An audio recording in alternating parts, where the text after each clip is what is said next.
voice of Jacksonville Pool. All right, good morning, and good morning. Tim Jones here on behalf of Jacksonville APA, the home to the voice of Jacksonville Pool, bringing you all the live coverage of the 2025 World Qualifier 8-ball edition here at the beautiful Beaches Qball. We are down to the final 24 teams here, ladies and gentlemen. We have teams from the one-loss side bracket. We have teams from the winner side bracket, but it don't matter because now is the time of day where we start chopping them off. And ladies and gentlemen, here it is at that point where no matter what, if you lose, you're out of here. So final 24 will be down to the final 12. And then by the time we finish tonight's live stream here later on this evening, we'll be down to the final 6, which will be the finals. Keep in mind there will be 3 teams that will advance to Vegas. 3 teams also, as long as you make it to the finals, will advance on to the APA Southeast Challenge. So come on into the stream, guys. Get it shared out for me. I wait on them to let me know who they are throwing, and we'll get this party started. We got Team Big Racks versus Team Pockets Too Big, in which we got a pretty nice little lineup here between both. Now, Pockets Too Big does have a full roster here by the look of it. So 8 total members on team. Mr. Omar, team captain there, skill level 7. We have a couple skill level 5s in there. Mr. Matt and Ori in there as well. A good slew of skill level 4s. John Dolquist, Ashley and Ethan in there. And then a couple of 3s, Miss Jessica and Katrina in there as well. For Team Big Racks, though, a little bit of a tighter team here. 6 team members in there, in which we got Mr. Mike Gammons Jr. there and Kenneth Gammons in there. Mike being the captain here, skill level 5. Paul, skill level 5 as well. Kenneth, along with Christian and Deward, skill level 4. And then last but not least, Tanya Rice. Just one thing, guys. Hey, PJ, good morning, good morning. Guys, keep in mind we are live on Jacksonville APA's Facebook and Jacksonville APA's YouTube. And I didn't realize yesterday I didn't have it going to my YouTube. It's on mine as well. So we got you going. Cheers, says day 2. Here we go. Shree, if I may ask, by the way, sir, because I keep calling you Shree because we have a Shree here in our area, and that's how he shortens his name for us. Are you here in Jacksonville as well, by the way, my friend? How did you come across the stream, by the way? Just asking here. But glad you're here on the YouTube side.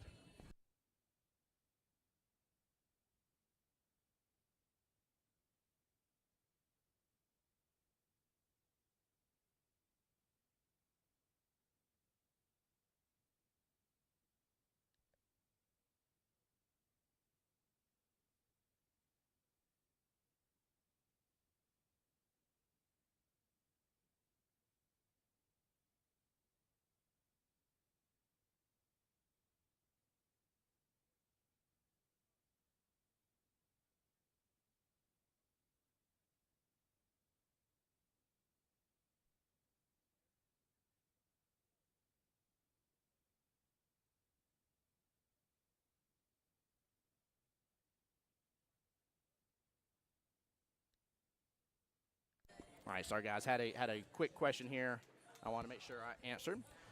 From Dallas area. There we go. Excellent. Do you mind if I call you Shree, by the way? It's easier for me, but I don't want to be disrespectful in any way, shape, or form. So it says, and this is from the YouTube side for those watching on Facebook, guys. It says, look for pool matches, live streams, and found your channel. I'm glad you came, man. Seriously.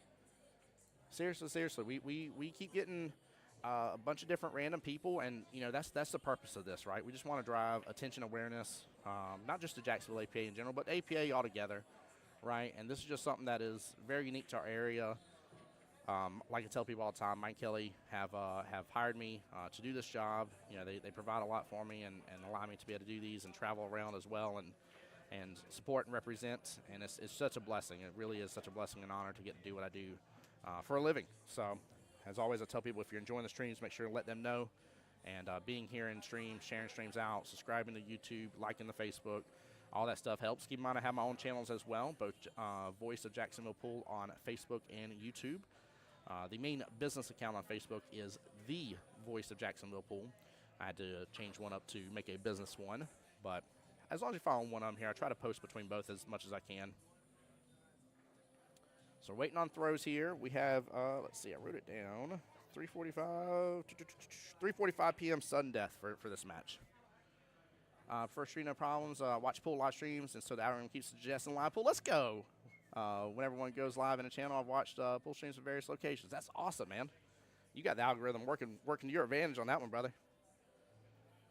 Absolutely do. There's a match I always enjoy watching Miss Sophia Mass. She's one of my favorite pool players to watch here, and I've been blessed to get to like hang out with her and stuff at a couple different events and everything. But there's a match recently that popped up on YouTube, and I made sure to save it. I forget who it was she was playing, but there was one there.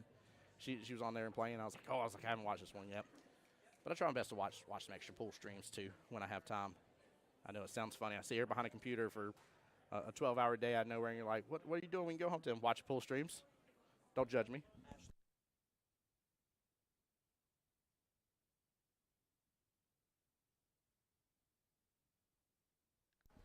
All right, getting the first picks in here.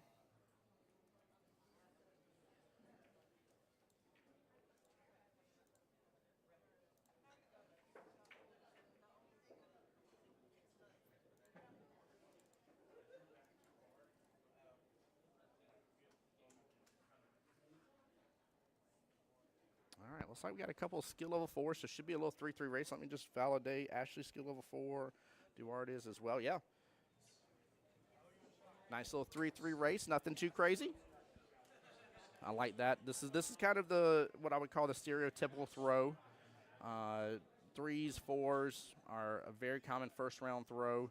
Sometimes your 2s, I don't know if people always throw them super early. I actually like saving the 2s, especially like in the instance, in this case, Big Rack's having a roster where their 2 highest players are skill level 5, right? Having that 2 on there, and especially with Omar being on team, maybe you have a chance to cut him with a 2 and really force an interesting run. Keep in mind, a skill level 2 versus skill level 7 is a 7-2 race. I mean, it is a lot. It is a lot to take that on. I ain't saying that 7 shouldn't beat them, but it's equalizer for a reason. And it's called equalizer for a reason, and that system does really good. So, all right, here we go. That was Ashley on the left. We saw Mr. Duard there on the right.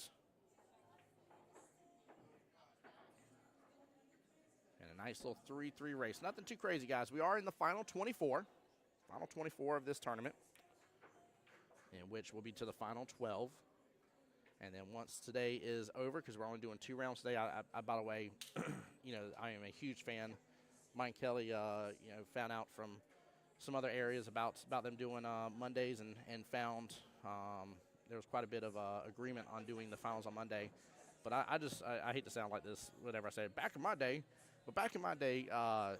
it was a Friday night, all day Saturday with a bunch of rounds, all day Sunday with a bunch of rounds, and I mean you're talking about like midnight Sunday sometimes that you're getting out of there, and I mean you're just so slap dog tired that's like it's just a battle of like who's less tired. It's not a battle like no you're shooting at your roughly skill level, I'm shooting at my rough skill level. This is a good match. It's I'm just slightly less tired than you are.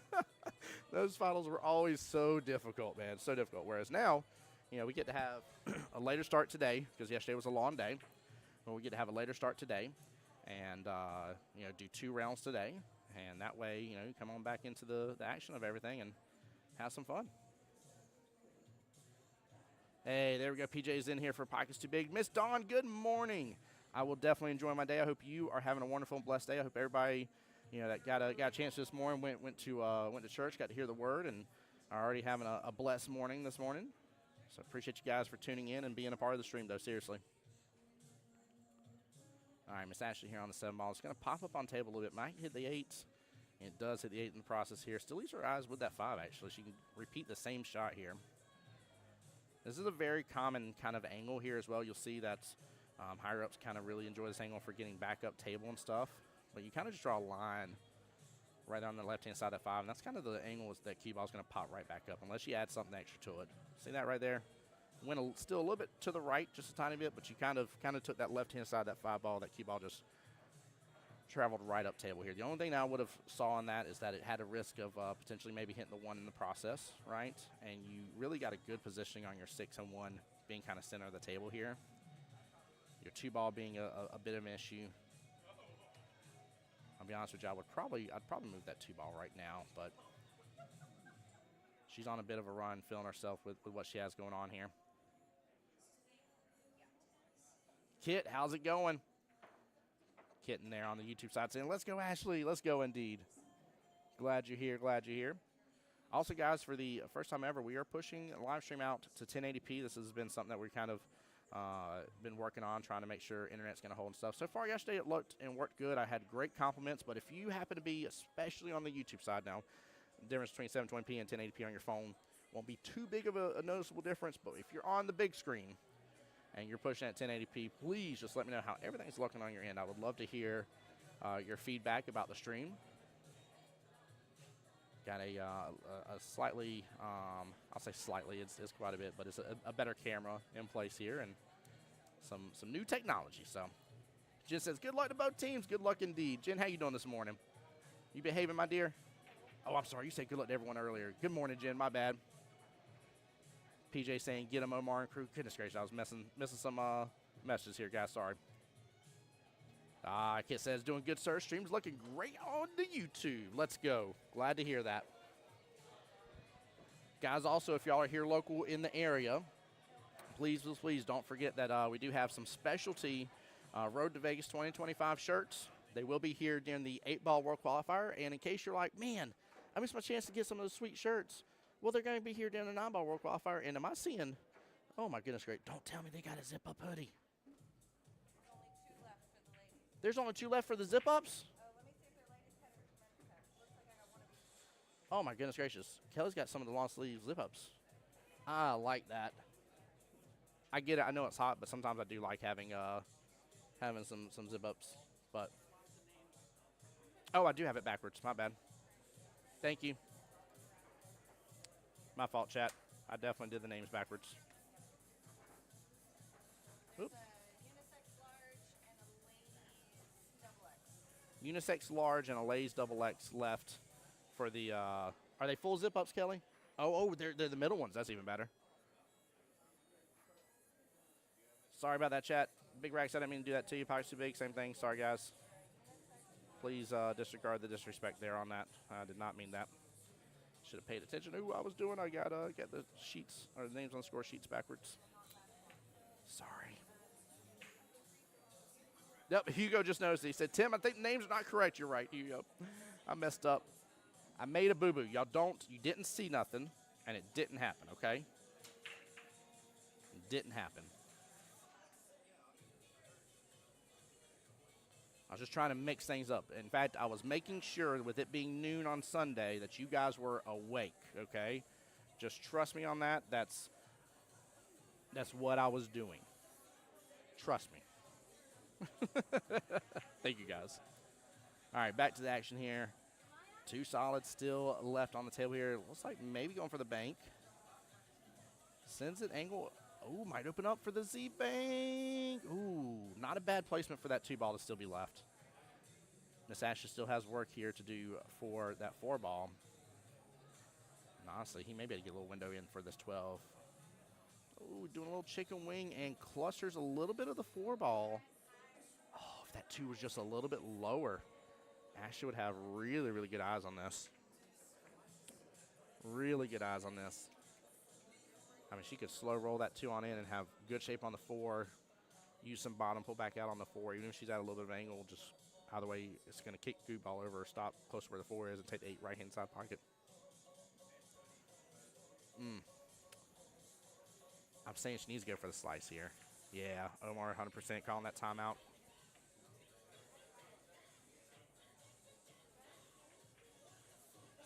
Yeah, he's trying to give her the confidence on this. This shot's just a tough shot in general. There we go. She overpowers it, though. Maybe big bounce off the bottom. It's losing a lot of energy. It lost a ton of energy. She overpowered it. Overpowered it. She may have wanted to do a little more power there, if so, but that's tough, though. She landed that shot perfectly, though, in terms of actually potting the ball, but just for the 1-rail kick. Looks like she made contact with it. Okay. Not too much change. It would have been nice for the for it to have taken over that bottom left-hand corner pocket, but Steward back to the table here. Again, both people skill level 4s. Nice shot, too. Short, sweet, simple, coming off that top short rail. Good speed.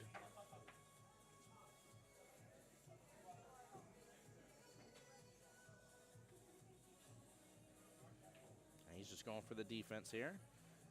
Still leave her eyes on it, but not giving her much.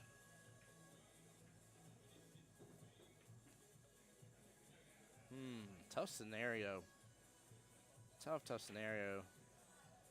If she keeps just barely tapping it, I mean, nothing's going to really break up here is the problem. You're going to start running into issue where I think he's going to have greater ability to break stuff out because of him having 2 balls left on the table versus her 1. I almost feel like she needs to hit this a little firm and send that 12 ball up table just a smidge, but open up a little breathing room for her 4.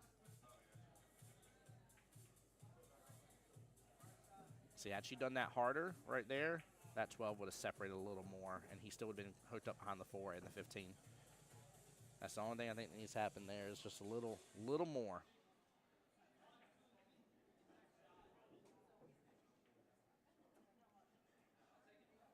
Hugo, how you doing this morning, by the way, sir? Well, afternoon. Golly, I'm already doing that as well today, chat. Is at least just barely after 12. I would get this watched. I would definitely have gotten that watched. Got to be careful on those shots, but good job on it.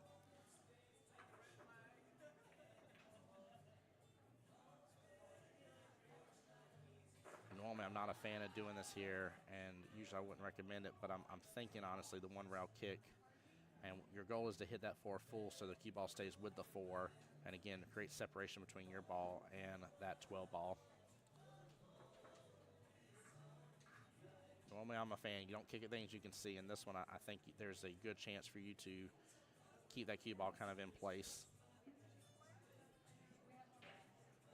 Plus, there's a risk here for hitting his ball first, going this direction.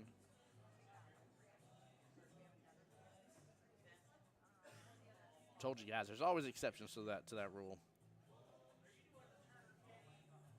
Oh, sit with it. Didn't open up too much. He has room here to go from the top down to the bottom. He's hitting that pretty good. Wow, he overstroked that. He's still in an angle for it. He's going to rob between the rails now. Hit that good. And kind of the 50-yard line. Cue ball making it a little tough here for Duard. Settling close to that bottom short rail. He's going to go for the top right-hand corner pocket. I do agree with this, but I think slow and steady wins the race on this one. It's a little hard. Don't settle outside that side pocket. If so, you're going to open it up for Ashley. Oh, man, we wobbles right on over. Ashley just has to execute on this now. 4 ball sitting not quite a full diamond away on both sides here, away from that bottom left-hand corner pocket. Very, very normal angle here. Take your time on your shots and just execute.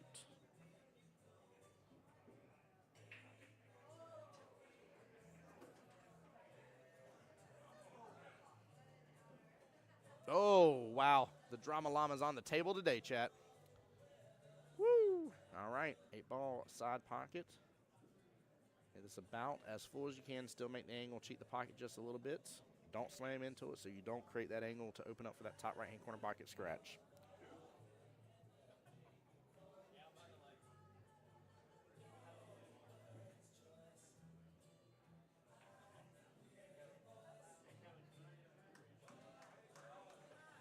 There we go. There we go. Nicely done. Good out. Good first round battle between these two.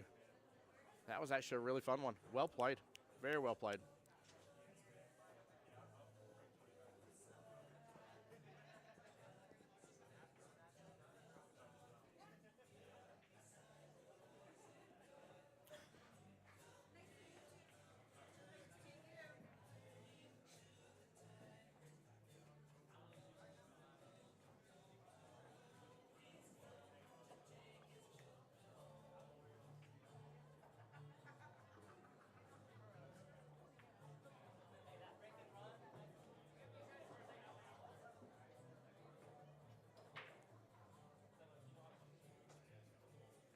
All right. Here we go for rack number 2.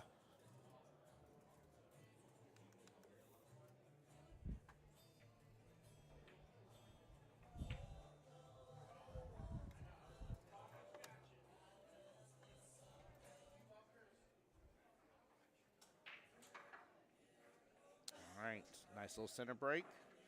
Keeping things controlled.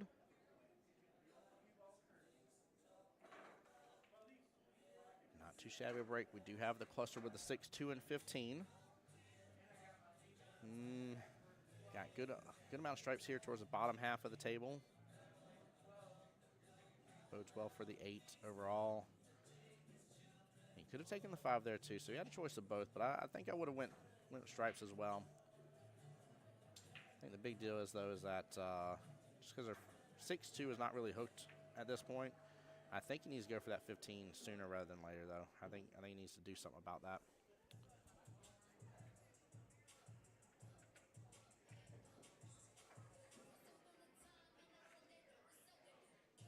Yeah, if he goes after this last stripe here that's on the bottom half of the table, he needs to hit that 15 next. He's not going to have many other options, and right now with him taking an immediate lead in ball count and pot and balls, he's in a great position now to go ahead and worry about that. And not say she can't go on a huge run, but just before he clears out too much more of the table.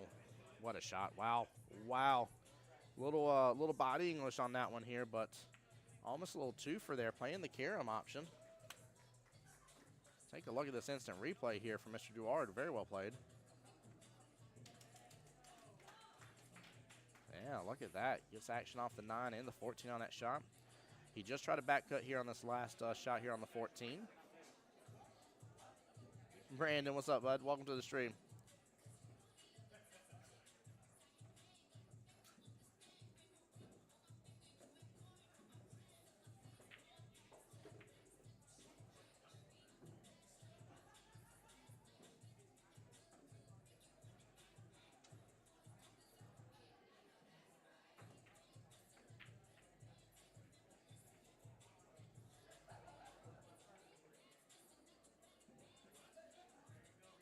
There we go. Ashley keeping it short and sweet.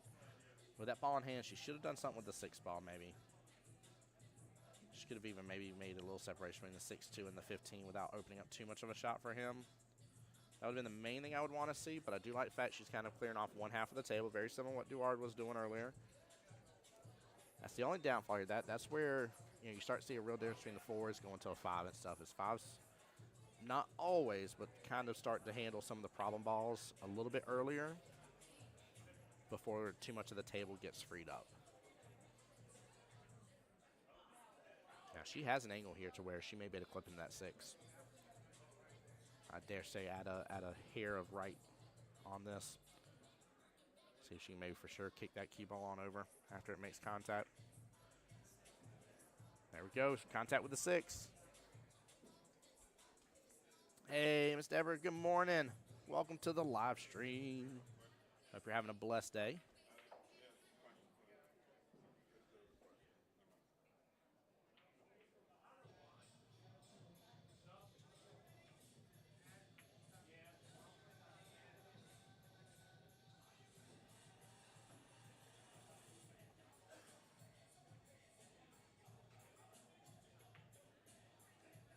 All right, timeout on the field. Now he is stuck behind the 4.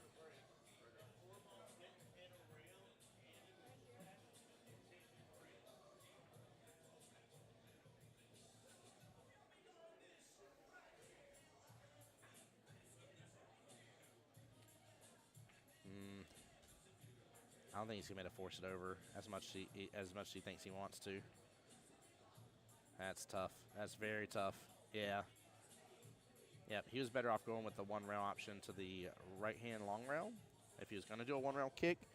But honestly, from this point, I would have just went to tie stuff up. I would have nudged that maybe into my 15 and tied it up with the 2 and the 15, or the 2 and the 4, I'm sorry. And on purpose gave ball in hand there. Ron, welcome back to the stream, bud. Ron on the YouTube side as well. Good afternoon to you. Welcome on in. You haven't missed much, man. This is the first matchup of the first round of the day. There will be 2 rounds today. Noon is when we start on this one. 3:45 p.m. is the official sudden death start time for that.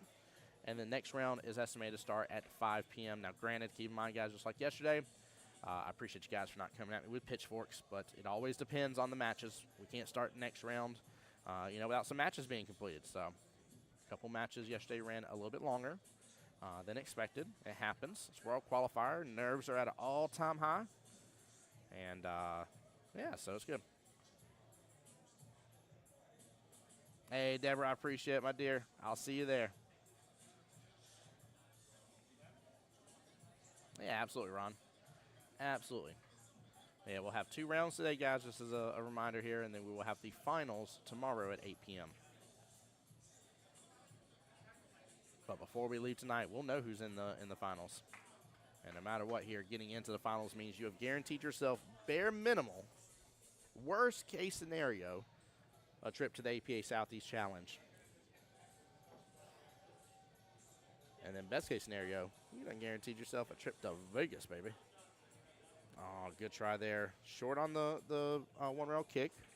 So ball in hand back to Miss Ashley. Duard doing the great sportsmanship thing, by the way. I give claps for that. Nicely done. I love sportsmanship. No need for them to even ask you. I'm picking up the cue ball, handing it to you, or pushing it to you. I'm doing something along those lines. So one or the other, but keep the sportsmanship at an all-time high. Very important. Jim says, keep up the good work. I enjoy watching and listening. I enjoy you being here, brother. Ron said, liked and shared. Thank you, Ron. Means a lot, man. Means a lot.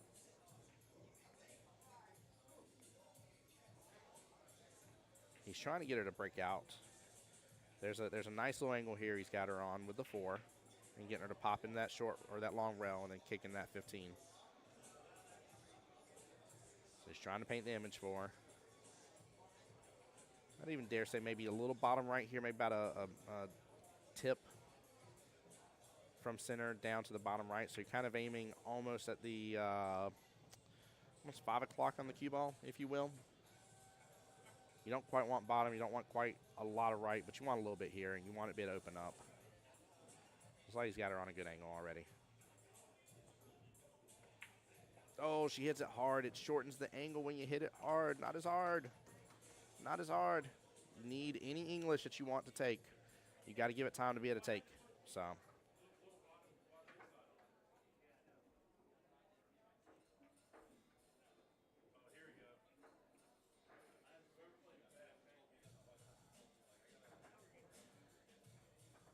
right, good attempt here. But unfortunately, that has opened that up for him. Duvar will have an opportunity here to be able to pot this and still have eyes on the 8. He's just got to be careful overhitting this, though.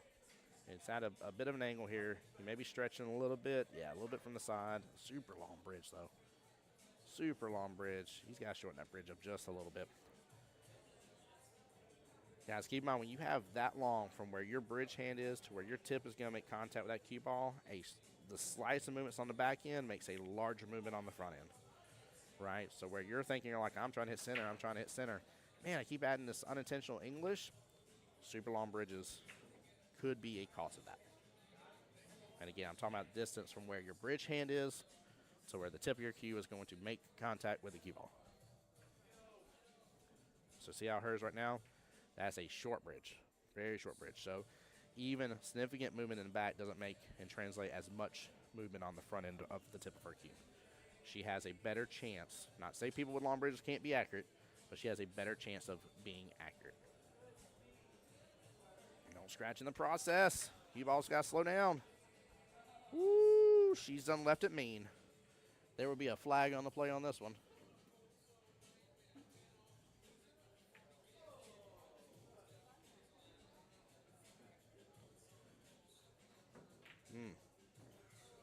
This is a tough situation. His timeout has been used. Flag on the play. Ref being called. Looks like Mr. Dan is on the scene.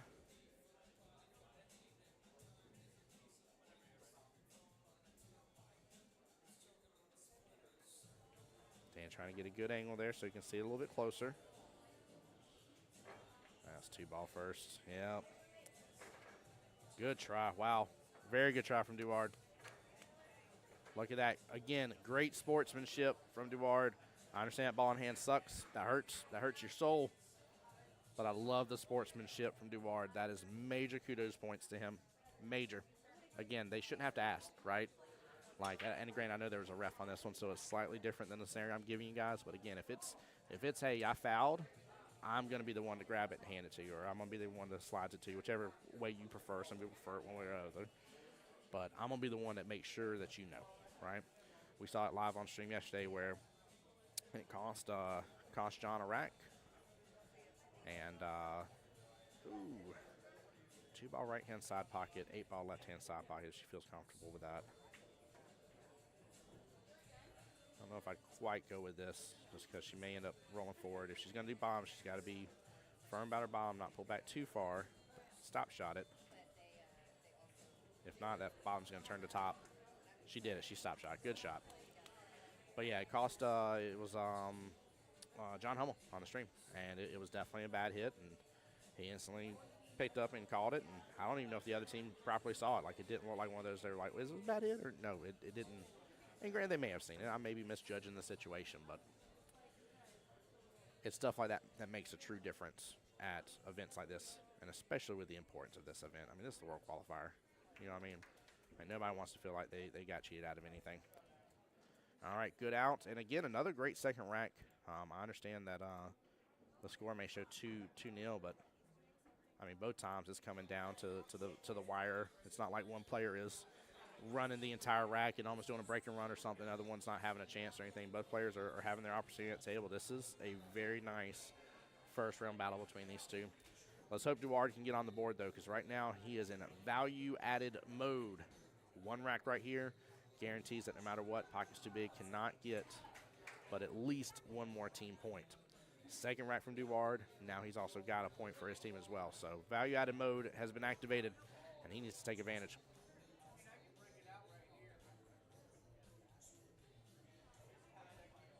Kai, I'm in complete disagreement with you, brother. You should call your own fouls. If it's a foul and you know it, bud, you've got to have the sportsmanship to call it. You got to, man. I ain't saying people shouldn't pay attention, but if you see it happen and you don't say a word and you're just like, well, they didn't catch it, that's not sportsmanship, man. That is a lack thereof, and it's against the values. You should be willing to call your fouls. There's a difference if you're not sure about something, but don't be that guy that's like, I did it, I'm looking, I'm waiting. They didn't say nothing. I got away with it. No. We don't do that. We want good sportsmanship. Wish he got a little bit more of a bump off of that. Duard's done really good with a couple of these like combos and caroms and stuff. Like he is a dangerous four in this battle right now. I mean, he's got a really good eye for the table. Ashley's been shooting well also, but he has got to watch him. That's what I'm saying. Nobody wants it to happen to him, Kai. So that's why I'm a big fan of the life motto. You know, do unto others. Well, I would never want somebody if I had my back turned for just a second and my teammate's like, yeah, Tim, great job, and I'm like high five, and then I turn around and like I don't see what happened on the table, and that person fouled and never said anything. Like that'd be so disappointing. You know what I mean? So disappointing. But yeah, as I was talking about with Duard here, man, dude, like I said, he's got a great eye. This is the second time off the rip here. He's really getting down. I think last time he got down to 3 balls left. And now he's down to his final 2 already. I mean, he is, like I said, he's dangerous, dude. This is, I understand the score doesn't reflect it. The score makes it look otherwise, but this has been a great matchup. Jim said, totally agreed. Sportsmanship and integrity go hand in hand. They absolutely do. Absolutely do. Yep, to the golden rule. Yes, sir. Yep, golden rule applies to everything in life, man. Everything. I was talking to my son about that the other day, and he's 4, and I'm trying to, like, really, you know, congratulate him on manners, right? We're talking about manners. And, you know, when he says, yes, ma'am, no, ma'am, or thank you, or please, and stuff like that, I'm like, good manners, high five, good job, buddy. And he's like, yeah. And I'm like, yeah. I was like, that's called being respectful. I was like, you want people to be kind and respectful to you. I said, then you need to be kind and respectful to others. Good try for Miss Ashley, but she's opened up a window. Oh, nope. I think the window closed. Yep, he's shaking his head. I spoke too soon. She got a little bit of love from the roll. She's got to take advantage of having extra balls on the table, though. Got to take advantage right now.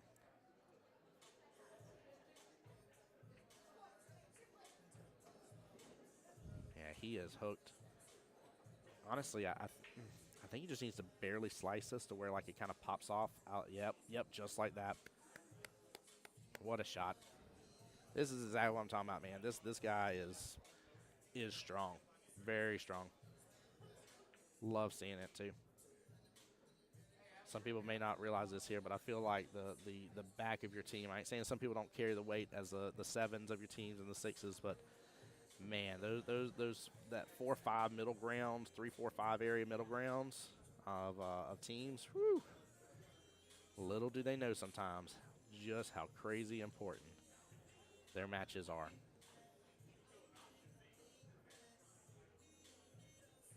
Like, he's somebody with how good he's playing too, by the way. If I could get him defensive-minded from time to time a little more, or just more effective defensive shots, I would say, he's somebody, like, on this team, you use him to cut. Like, you use him to cut some of them sevens. He would do great about getting onto the board and getting a point against the 7. Good lead for Miss Ashley here. Looks like he still has a little bit of thin of this 11. Middle of the table. Oh, no, he had a little more. Oh, don't hit the 3. Well, good hit. And honestly, he didn't really do much with that 3 at all. 3 still going to be Ashley's trouble ball. The nice thing is, too, is he's kind of getting set up now. Look where everything's left on the table for him. So if he can get that stripe that's right above where the cue ball is, where Miss Ashley's shooting right now, he's going to have eyes on 11, and he's going to have eyes on 8 after. So honestly, the field is playing in his favor here. Ooh, what a shot and cut for Miss Ashley. Nicely done. My dear, you have earned yourself an instant replay on that one. This is a tough slice. She is super close to this 3. Take a look at how good she hit this, too.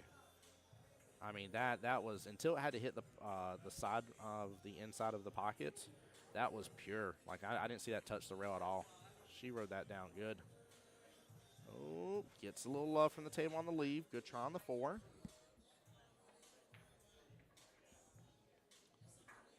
Chat, let me know as well. What do y'all think about this matchup so far between these two? I think they're really, really good against each other. One of my favorite things, especially, you got to consider, again, teams could have been together for almost a full year. Well, 3 sessions. Pretty established at this point here, kind of used to the way things go. And, you want, at the World Qualifier, you want the best of the best, right? I don't, you don't usually see a boatload of shutouts, right, in a World Qualifier situation. So I'm a huge fan, obviously, too, from a streaming perspective, but a huge fan of these close matchups. Obviously, they're nail biters for the teams. Could be stressful, but I think it's great. So when I see a good matchup where I see these 2 4s, I'm like, man, this is a coin toss. Like, this is a real coin toss between these two. Like, it's so invigorating, so much fun. Such good competition.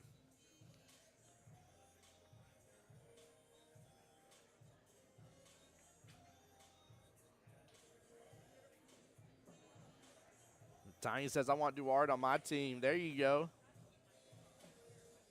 Yeah, he's done great. He's done really, really good.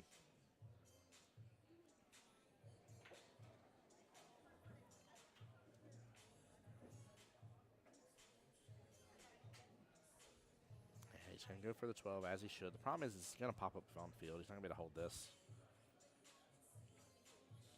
Honestly, as long as he gets another turn table, I'm not mad with that leave. I'm not mad at all. Ash doesn't have too much here to work with right off the bat, minus maybe the 1. 4 doesn't have home. 2 is too far above the side pocket. 6 may have room to go past the 1, but I think she has a line to the 1 top left-hand corner pocket. Looks like she's waiting on the other table. There we go. So he didn't leave her with a lot of options right off the bat, even though she has 5 balls left on the table. And honestly, with that ball being right there in the corner pocket here, it's setting him up good for success.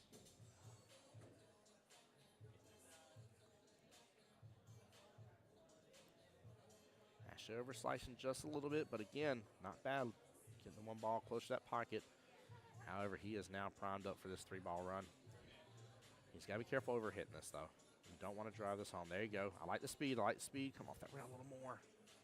Oh, I thought it would have had a little more energy off that rail.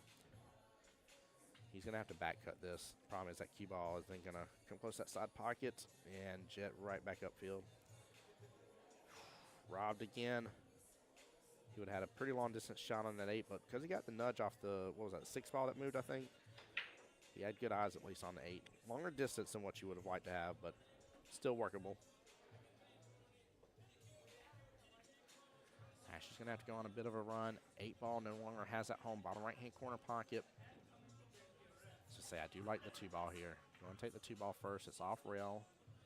Normally you don't go past that side pocket, but getting the 2 ball here and coming down bottom left-hand corner pocket first to start your roll would be great. And if you can get a good angle on the 4 and be above it to where you ride between the rails and get on the right-hand side of that 8, the 4 could be your out ball here. But honestly, I think I may start 2, 4. There we go. Qball rolled far. I was about to say 2, 4, maybe then go for the 1, 6, and 7. I'm just worried about, again, she needs to get on the lower end or right-hand side of that 8 ball to have good eyes on it.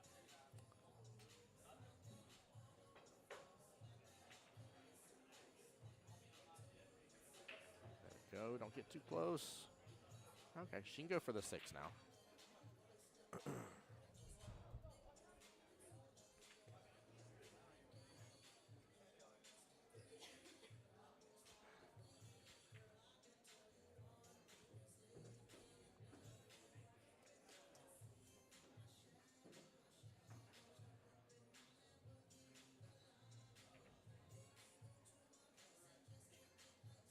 Careful for the double hit.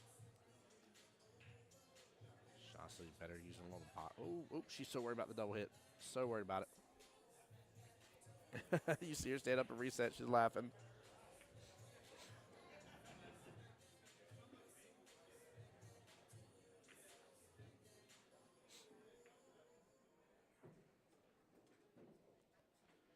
So say with her being worried about it here, I would probably get this shot watch just in case.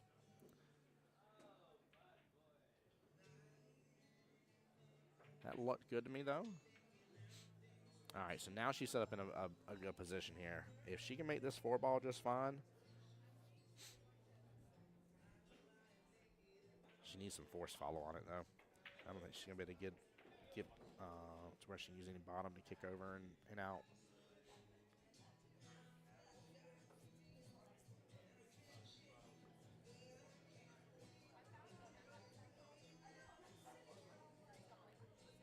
She might even better just take her medicine here. Roll forward just a little bit. She could play defense here. Omar may be telling her to do that. But there's the run's here. The run is an option here. And right now she's got a 2-0 lead. Might feel more aggressive because of that.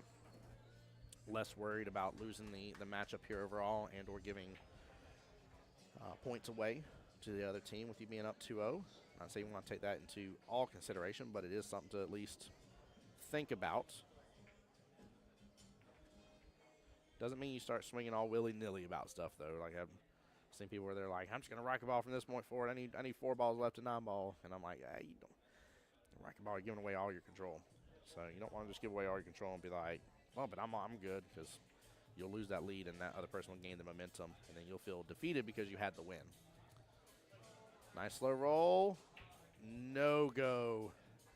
She's at least blocked that pocket, so if he ends up popping back up, he's going to be in trouble for that bottom left-hand corner pocket, but he doesn't have to pop back up far at all. He can go just a little bit and go that left-hand side pocket.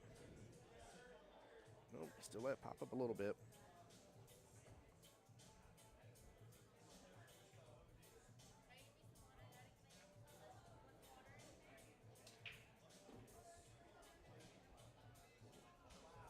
Oh, went for the bank. No. I didn't even realize he marked that pocket right off the bat. Oh, Duvard. No, sir. Oh, that's heartbreaking. That scratch was definitely there, and it happened so fast. So fast. Very, very unfortunate here for Big Racks. But great win for Miss Ashley, and pockets too big. Let's get a little reset on the screen here, and we'll find out who's being thrown next. Right now, Team Pockets Too Big, 1 win under their belt, 3-0 flawless victory. Very unfortunate.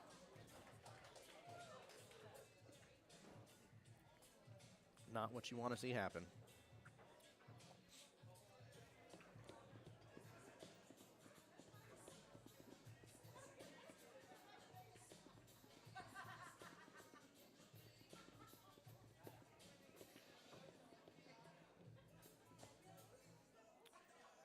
All right, we'll give him just a minute here to throw.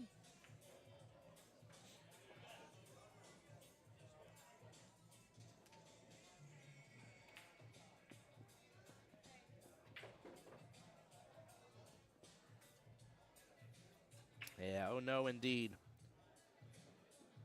Right, Kit says it best. Good win for Ashton, but not the way anyone wants to win. Yes, not like that. He did so good that rack too. I mean, he was prime, but he didn't have to pop up as far as he did. Oh Lord.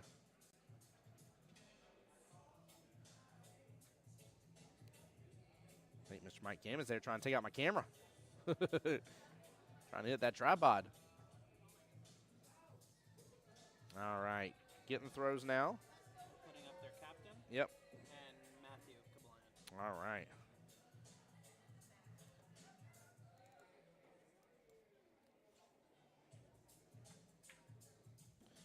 Mr. Mike Gammons Jr. himself. Captain, Mike Captain, skill level 5.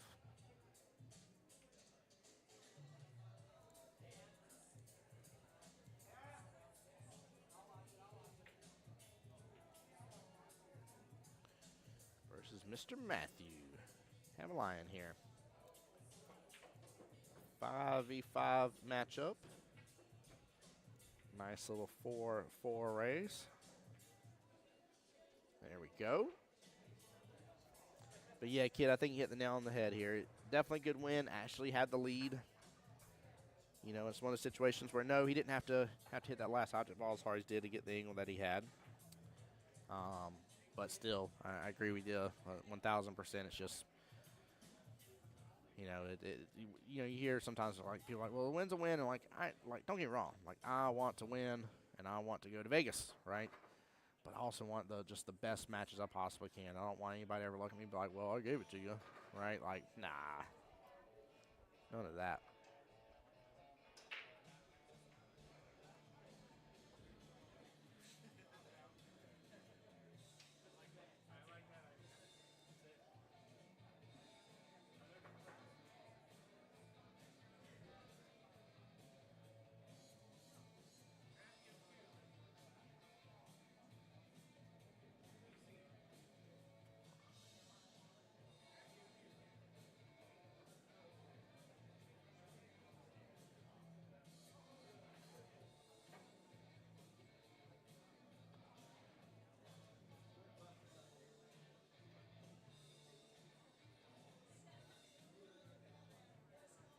Oh, my wife just sent me a photo here.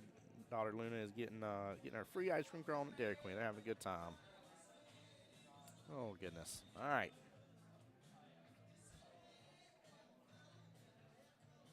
Charlene here says, go, Mike. Go, Mike, indeed here. Big Racks needs a win on this one. You don't want to be down. Even 5-1, you don't want to be down, for example, if it goes hill. But you don't want to be down that after matchup number 2. So that starts to get away from you a little bit and feels a little bit more daunting. So Matt here trying to take over that bottom left-hand corner pocket. Kind of does. 15's buried now, so it's I don't even think there's enough space off the bottom. Yeah, there's not enough space off that bottom short rail for Mike to work with that 15 right this second. So, by the way, I do have to say I do love Big Racks' wonderful team shirts. Very patriotic. Huge fan of that. Not too long from now here, we'll be celebrating, of course, the 4th of July. So definitely a fun shirt to see.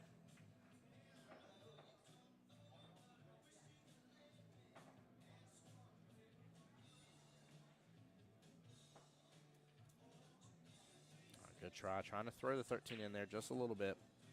See him disappointed in it. He got a pretty good leave, too, on that 11. So.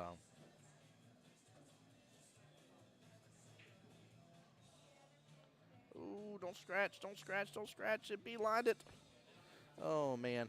Very unfortunate.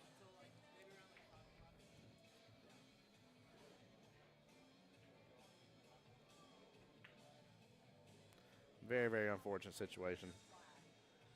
Ooh, super close to that, though. I don't blame him for trying to go for this, but I don't know if I like it.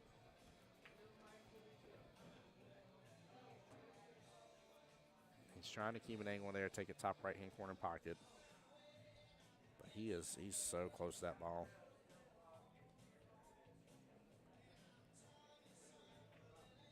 It looked good to me on screen here. So he may have produced just enough angle there to prevent that double hit. The Qball didn't jet forward at the same speed as the object ball, so looked pretty good. That's just tough, man. That's I always worry about those shots here from a personal perspective. That's why you guys hear me on stream. I'm like, I don't know, I might get this watched. It's like, we've got a little bit of angle. I'm like, I know, but I'm just so worried about it. So.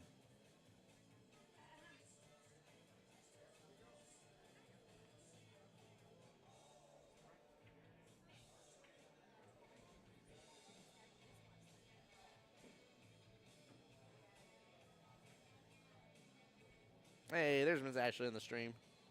Yeah, that's what I was looking for. Matt doing a little 2 rails there. Oh, gets a bump back down, though, to the bottom right. Has a nice little back cut here on the 7. Bottom left-hand corner pocket. Doesn't look like he's going for the back cut. Oh, no. Woo! Flirting with the 8. Flirted a lot with that 8. Yeah, it looked like he was hitting the 7 a little too full on that shot.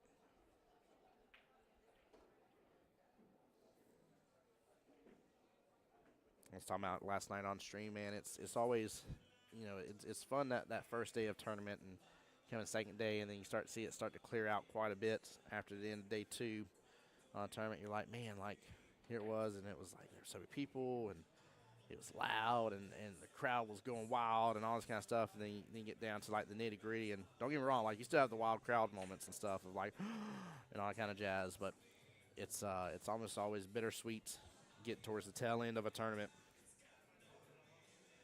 It has to happen, but there's just something about the liveliness of that day 1 of tournament play. It's amazing. Mike Gammons here on a great run potential here. He's got to land this 9. Oh, barely off in that bottom left-hand corner pocket. He would have had amazing eyes there for his 10, and I think he would have been just fine taking that 8 all the way down its off rail. I don't know if there's enough room for him to have slid it into that side pocket, but that 7 kind of opens up a little bit, that bottom right-hand corner pocket. That's the way I would have went with it. Matt taking over that corner pocket from him, though. That ain't bad at all. Great idea from Matt. Well played. What a kind of offensive, defensive option there all together. You have a chance to pot your ball. That's what I think you're really going for. But you know that if you hit it at the right speed, your worst case scenario is that you've taken over that pocket. That was very well played. Ed said yesterday was a long one. Ed, it was a pleasure meeting you and seeing you in person, by the way, sir. Yesterday was a long day, though. Yes.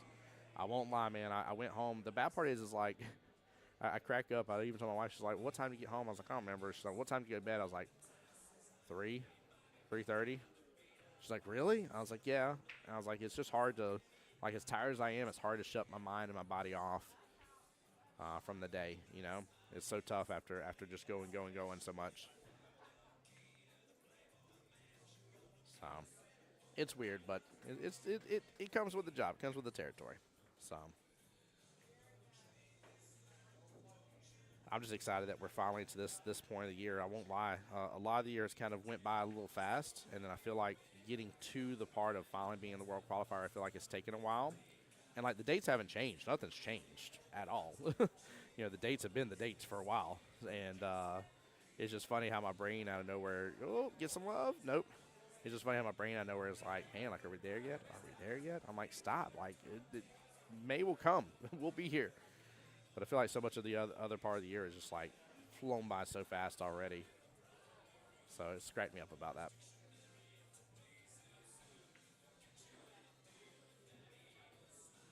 There we go. Smooth stroke from Matt. Hope he's not hooked up on that 5. Okay, he must not be. He got down on that shot pretty fast. Kicks it on out of there. Gets away from that corner pocket. He's just going to roll up on this, be below the 8 to the 8 top right. Oh, no. Oh, my Lanta. Brother did way too much. Way too much. Oh, no. You did not have to do all that extra, Matt. Goodness. Right, Ed, he says it'll be Xmas before you know it. Yes. My son and daughter, Luke has his preschool graduation on Wednesday, and Luna has her kindergarten graduation on Friday. So we got a big weekend planned. I got some yard work and stuff to do, and then the next weekend we got MVP tournaments coming up. Next thing you know, it'll be 9-ball world qualifiers. We got team captains coming up. Got a lot, man. Kind of tis the tournament season.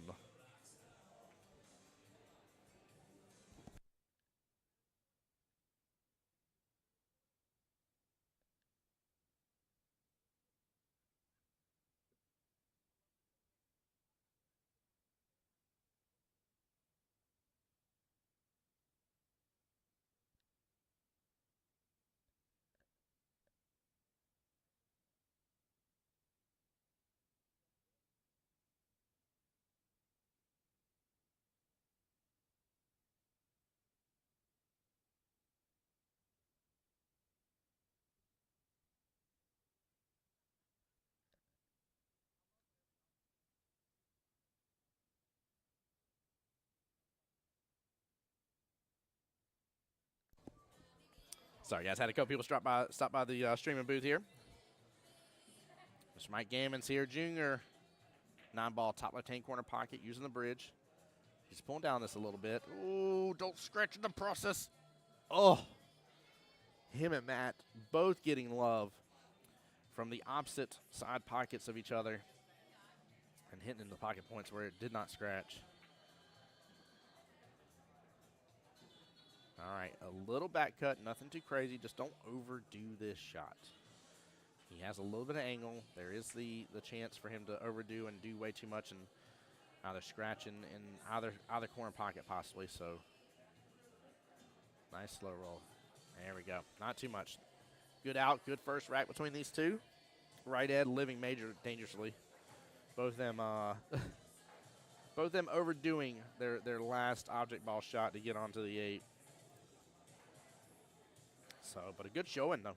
Very, very good show. I mean, this is similar. This is so far the way this match feels between these two feels very similar to the first one we just got done seeing. And again, I know the team stress it. And they're like, Tim, why do you wish that upon us? And I'm like, no, like, really, like, it's a great matchup when it comes down to the fact of, like, it's like, well, they needed 1 8-ball, we needed 1 8-ball. Like you can't be mad at the throws and stuff when it happens that way. You're like, man, what a good team match. Plus, at the end of the day here, just from a bias standpoint, if you will, I want the absolute best that we can possibly send to Vegas. I want to see teams go deep in Vegas and do the best. And one day, maybe this year, bring home that championship title to Jacksonville. Florida seems to be exploding with a lot of that. And I would just adore to see Jacksonville, Florida be one of the APAs to bring home a championship from the Pool Players Champions. So, would love to see it. And we only get that by having the best of the best compete against each other here at the World Qualifier. We want the cream of the crop, rise to the top. All right, we're back to Clusterville, USA here. A lot there in the bottom center of the table to work through. A little bit of breathing room with a couple of solids like the 5-ball you can chip off. Ooh. Mike says a little breathing room, Tim. I'm gonna provide a little breathing room of my own.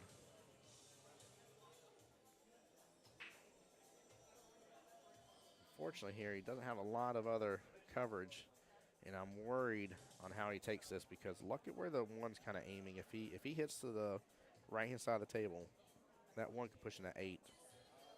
That 8's aimed towards that left-hand side pocket. He sees it. He sees it. Thank you. Come on, Mike. Glad you saw that, bud. I don't know if he's calling for a shot watch or timeout or something. Calling for something on the sidelines. Oh, look at that. Calling for his own shot watch. Look at that. What sportsmanship that is. Way to go. Way to go. There we go. Nicely done, Mr. Mike Gammons Jr. Very well played. Very, very well played. Love that. Goodness gracious. What a team.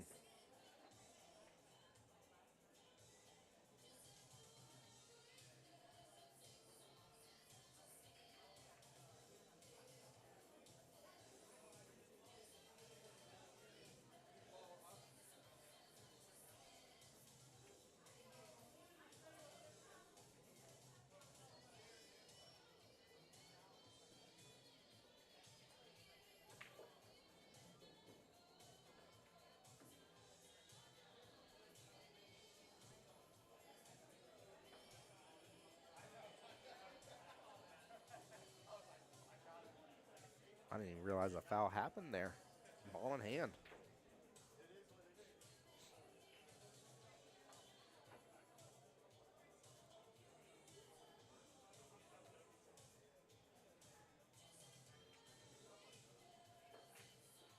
Mike's still trying to figure out here on that one stripe here. Looks like maybe the 12 ball sitting its happy self right in between the 1, 4, and 7.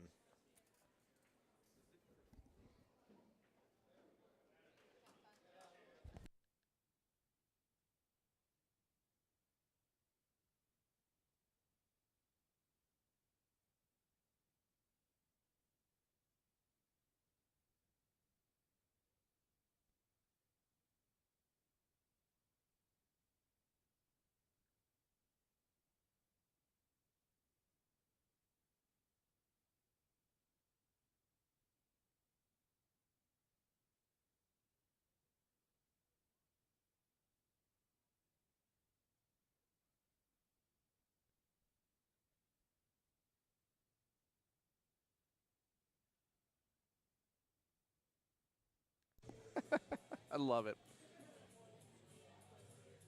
Ah, there you go, Shree. Thank you for that. EJ, Mike with stripes here. Matt hit stripes instead. Misunderstand as for which object ball. Thank you, Shree. I do apologize. I said I looked away for just a second. I was like, I didn't realize the foul happened. And then I had somebody just come out of the sound booth here. Is why I muted up for just a moment, guys. I promise you're not losing audio, by the way, guys. I just, when I'm out having a side conversation real quick, I just mute up the mic here and then for you guys to hear everything going on in the background.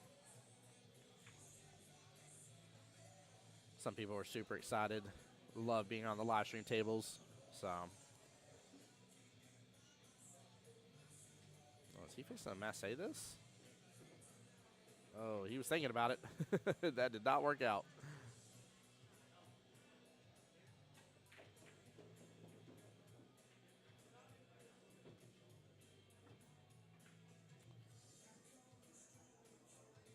All right. Matt with a much needed ball in hand here.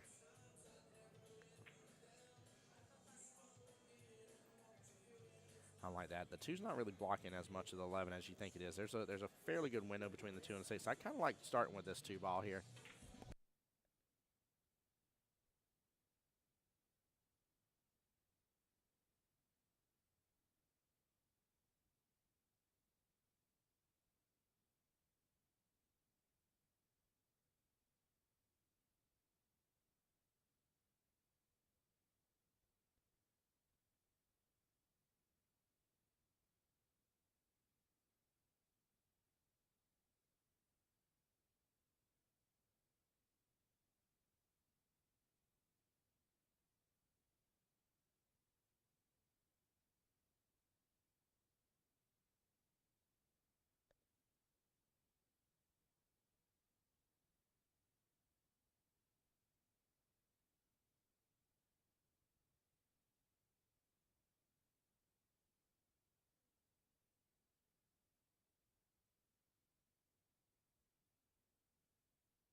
All right. Nice shot indeed here. Is that Graham playing on the next table? Yes. That is Mr. Graham Cracker Crust himself. All right. Looking at this stripe here, 12 ball, left-hand side pocket. Oh, man, it's going to be tough for him to get in the window. He's got a force follow. Oh, he was trying to. He's trying to. He's still off on the force follow. He had to get in such a tight window left of that 7 ball. Oh, good try, Mike. Good try. Sorry, guys. Again, having a couple people come up and talk about their skill level movement and stuff, and becoming a higher skill level, and it's tough, man. It is always tough. It's like I told somebody too, man. They're like, man, it's tough being at X skill level, whatever it is. I was like, think of it like this. I said, you're outside the shoe size. Your foot's super cramped in the shoe size you were in.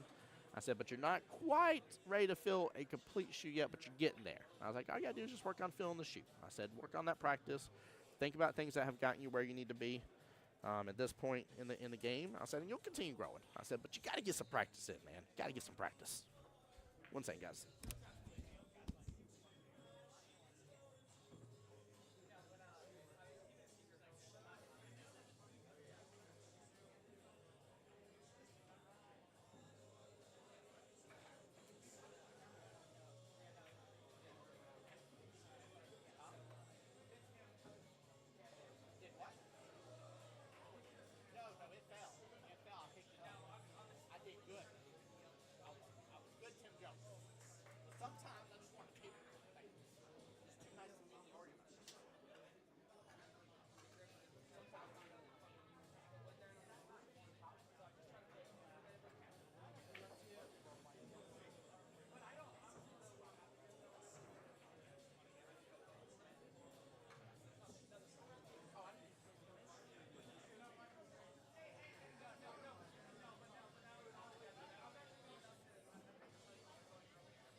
All right. Sorry about that, guys. Let's get that point in for Mr. Matt. Again, take a look how tight that matchup was. Again, it says Matt doing Matt things. Yes, sir. Man, I'm so stoked.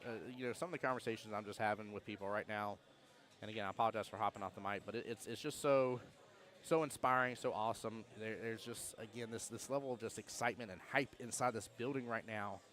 It's really fun to see. Really fun to see.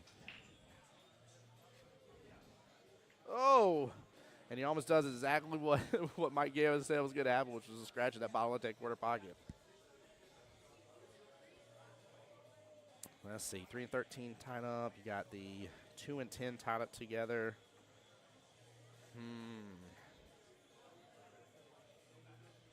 He's not going to have good eyes on. He's stuck on solids. He potted a solid and break. He's not going to have good eyes on a solid. 4 ball's going to be his best window. Long distance. Good try on it. Very, very good try. Not far outside the pocket. I like solids because I like where the 3's kind of controlling, but Mike's already looking right at that, so I don't know if he's going to allow that to stand for much longer in the matchup. He is doing an excellent job of really handling any sort of problem balls and stuff early on.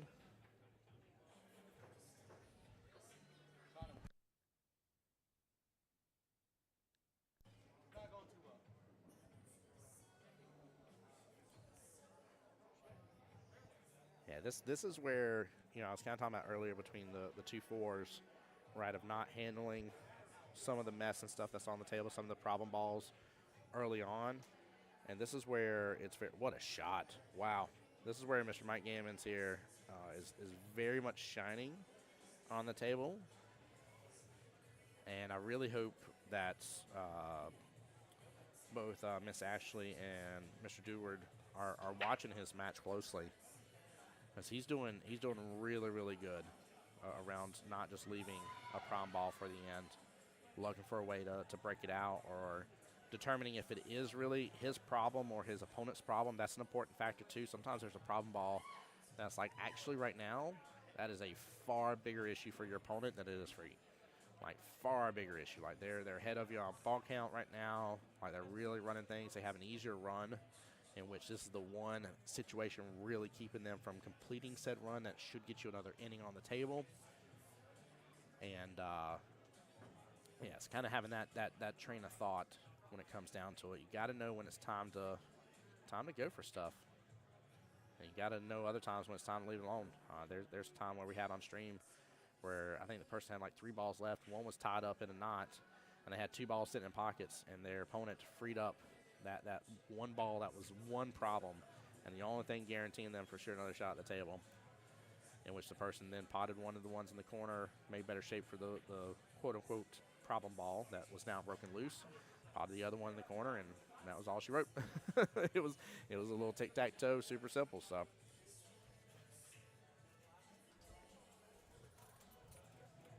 All right, guys, give me one second. I think Mr. Dakota's going to come on stream with me.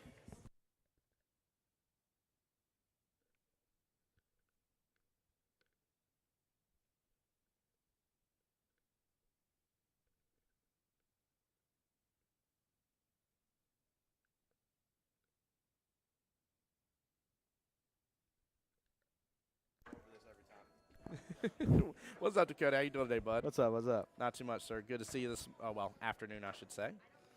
Yep. Definitely glad to have you here, man. Appreciate you hopping on the live stream with me here. Chat, give it up for Mr. Dakota Grady here. Your mom was in chat a little while ago. Earlier on, she was saying hi. Yeah, she's at work right now. Who's got time for work? We got time for streams and pool things and all that jazz. Well, it's definitely good to have you on today, man. We've had a good matchup so far. Although the score shows 3-0, we had both Mr. Duard there, skill level 4, and then Miss Ashley Hester, skill level 4, to start the day off during matchup number 1.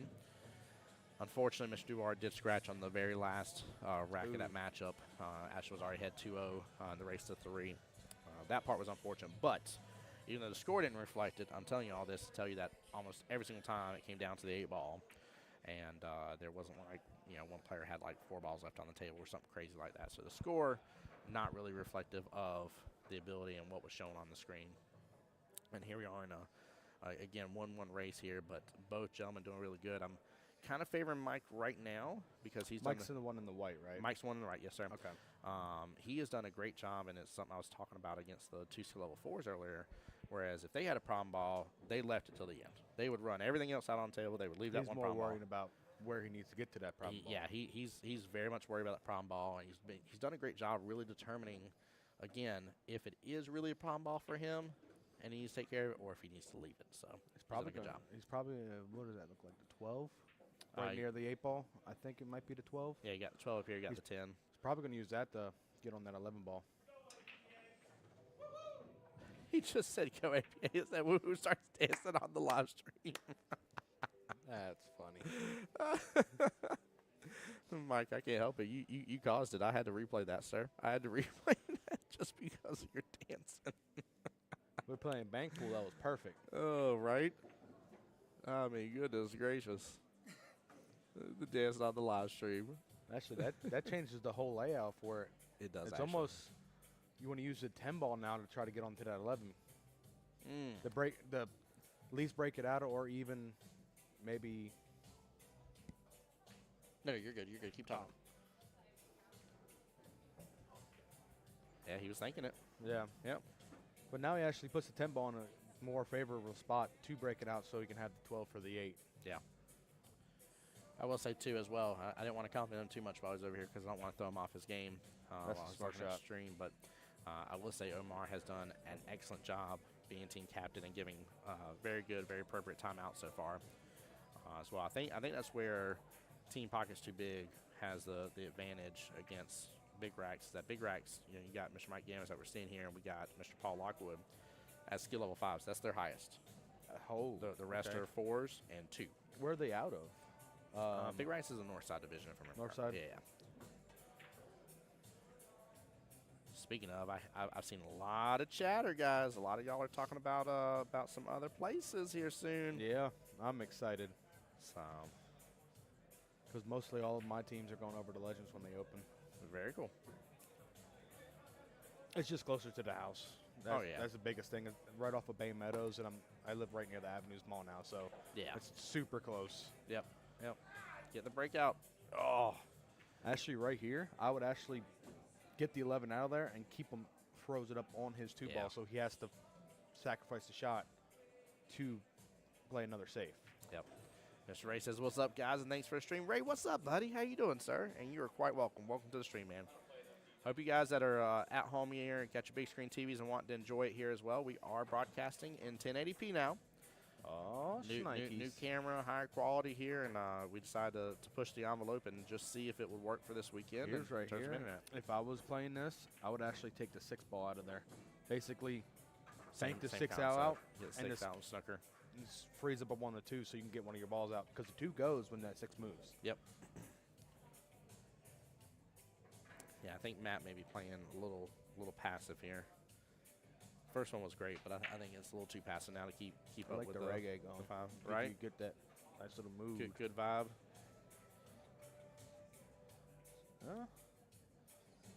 He's probably going to, I would kick out the 5.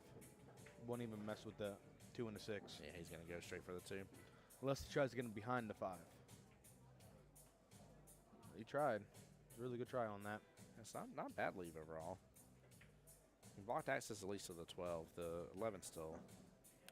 If he makes the 11 in the top left, he should have more pocket speed. He should have it in the 12 in the exact same pocket for it.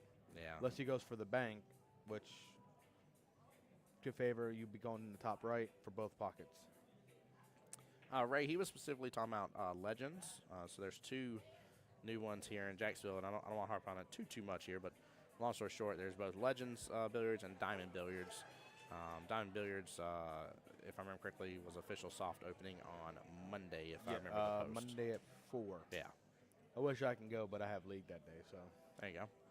Well, and we got the finals. So Yeah, so. But at least it's at 4, so if you do want to go there, swing by and just do a little showing and then head this way. But yeah, it's a very, very beautiful layout. I like the way the layout here is. The photos look good. So, and y'all know me, I'm a sucker for pool halls, so I love going here, there, everywhere. There we go.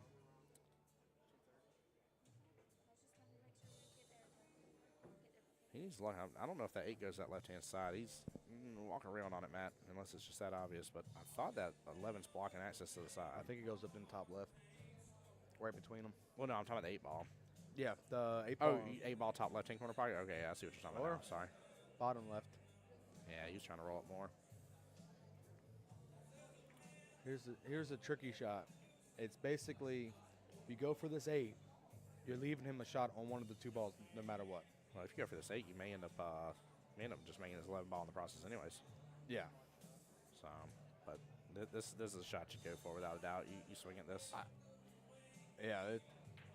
You got to trust your stroke on this one. Yep. Trust the shot. Yep, trust the shot. Trust that's the right Looks call. like he's going a little low on the cue ball so he can go between that gap. I was going to say, he's going to smack dead into that thing no matter what. But he left a little awkward angle on the 12, though.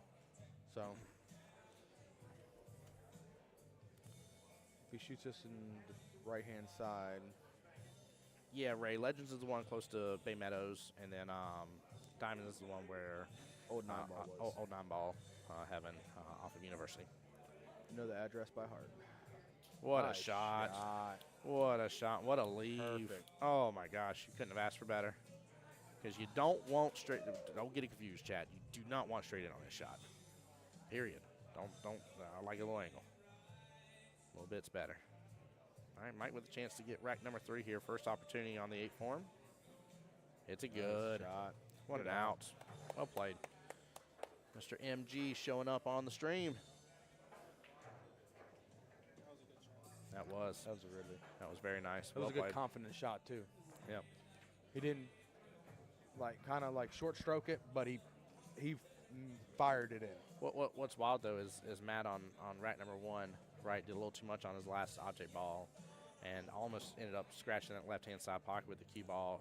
Mike Gammons had something similar and almost scratched the right-hand side pocket during the first rack, but both gentlemen overdid a little bit too much on their last object ball. Now Matt needed to do a little extra on the last object ball. He did it was tough because of the side pocket, but he didn't do enough. He still needed to be a little further above on an 8. So I think Matt's just getting still in stroke. I know I saw him practicing quite a bit a little while ago on the other table moment. And Yeah, that's the beauty of 8-ball, right? Like, oh, 8-ball got a little movement. But that's the beauty of 8-ball, right? For you Masters players, there's a overwhelming majority of time that if you get the choice, which if you win the lag, you get the choice between choosing game or choosing the break. And if you choose the game, the majority of you guys choose 8-ball. And that is I usually always to get. choose the break. That's my. Y'all choose the that's- break? Yeah, I choose the break. I choose to break if I know they're going to play 9. If they're going to play 8, I love messing up and flipping the table on them and starting with 9-ball. Unless it's Smitty, you never start 9-ball against Smitty. No. Ever in the history of ever, you're asking for, you're cruising for a bruising. That's what's happening here. Goodness gracious, we got some great people over here. We got Mr. Jules Rivera Jr. over here. Dakota's over here. Omar was over here. So Jules is rocking the purple. I'm doubling it over here. Yep. We got purple ribbons here. One of the sweet ladies here, Kitana. Victoria. It was Victoria. What was on the back of her shirt? She had something else on the back of her shirt yesterday. I think it might have been a nickname. Yeah, she was wearing her jersey yesterday. That was her sister's jersey. I know what this is for, but what I'm saying is the jersey she was wearing. So her name's Victoria. Forgive me. So Victoria lost her sister recently due to epilepsy. She was passing out ribbons yesterday, so we're obviously wearing this beautiful purple ribbon here in honor of her sister who passed away from epilepsy. Just trying to bring some awareness to it here. So I definitely gave her a big old hug. And anytime somebody loses a brother or sister like that, It's guys, hard. keep them in their thoughts and prayers, man. That's Some tough. some people handle it differently. Some people handle it worse. It's a sensitive subject. You always, the problem is you always have that reminder, right? You'd be like, this is their birthday. This would have been Christmas with them. Like the problem is it's always going to be there, so it's tough. So definitely give me any thoughts and prayers, guys. But it was Miss Victoria was her name. Okay, sorry. I think Katana might be her nickname on the back of her jersey. Okay. Because his is Sub-Zero over on the back of Oh, that makes complete sense then. Yeah. Okay, because I was like, I know it was K, and of course you're cold. Jules Jr. looking at us saying, it's because I'm cold, man. Do you want on here with us? I have a third mic. Maybe in a little bit. Are you busy playing right now? I'm assuming. I got Okay, some teams. you're good. Handle your business, brother. Sorry, Chad. I normally don't do the side conversations here, but I wanted you guys to hear that for a second here in case we can get Mr. Jules Rivera Jr. on the mic here with us.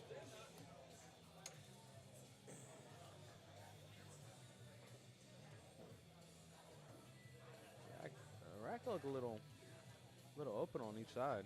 The only problem ball mainly on stripes is the 15. Oh, yeah. And Ray, you're absolutely right, man. Absolutely, man. It's our pleasure, man. I'm glad you're getting some of the information out there and knowing what's going on. And, yeah, we are having a great day at Beach's Qball today, man. It's nice. It's nice, man. Again, it's what you expect. We're in the World Qualifier. Final 24, if it could be Final 12, time to chop some people at the legs here. So, Where's the other ribbon? yeah, she left that over here yesterday.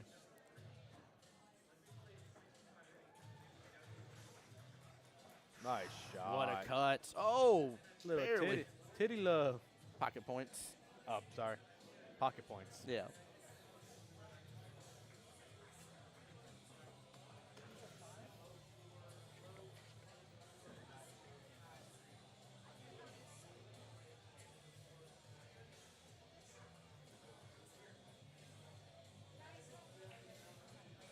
Ugh. Well, now he just made the 13 his problem ball. Yeah, but Last shot. I'm enjoying like how Mike's getting into this. By the way, every shot he's like trying to like use the what that just happened. What? He even gave a fist bump about it. Like what was that? That cue ball went so fast in that side pocket. This isn't me picking on him, Literally. but hold on, That cue ball just. dude. It blinked like it disappeared. It was Whoa. like, oh my. And again, I also replay that. This isn't picking on him, but again, the shout It's a out sportsmanship. the amazing sportsmanship. So amazing sportsmanship. Wow. I can't believe how fast it just went that. I mean, I'm surprised the camera caught it. Like it was gone. That cue ball was like, I have somewhere to be. Oh my goodness gracious. For my next trick. Right? Oh man. Actually, there's 2 cue balls on the table. No, I'm just kidding. Actually, he has a pretty good run right here. I Very would good. save the 1 if it goes in that side for the 8 ball. Yeah, as long as the one goes in the right hand side pocket, I agree. And if it doesn't, you save more or less the 6 ball for the 8. That's the run out right there. Those are 2 balls that you can use to get on the 8. That's the 2 big balls. See, this is one of those nice little opportunities where you just got to keep your head down and execute. want to get into the rhythm. Yeah.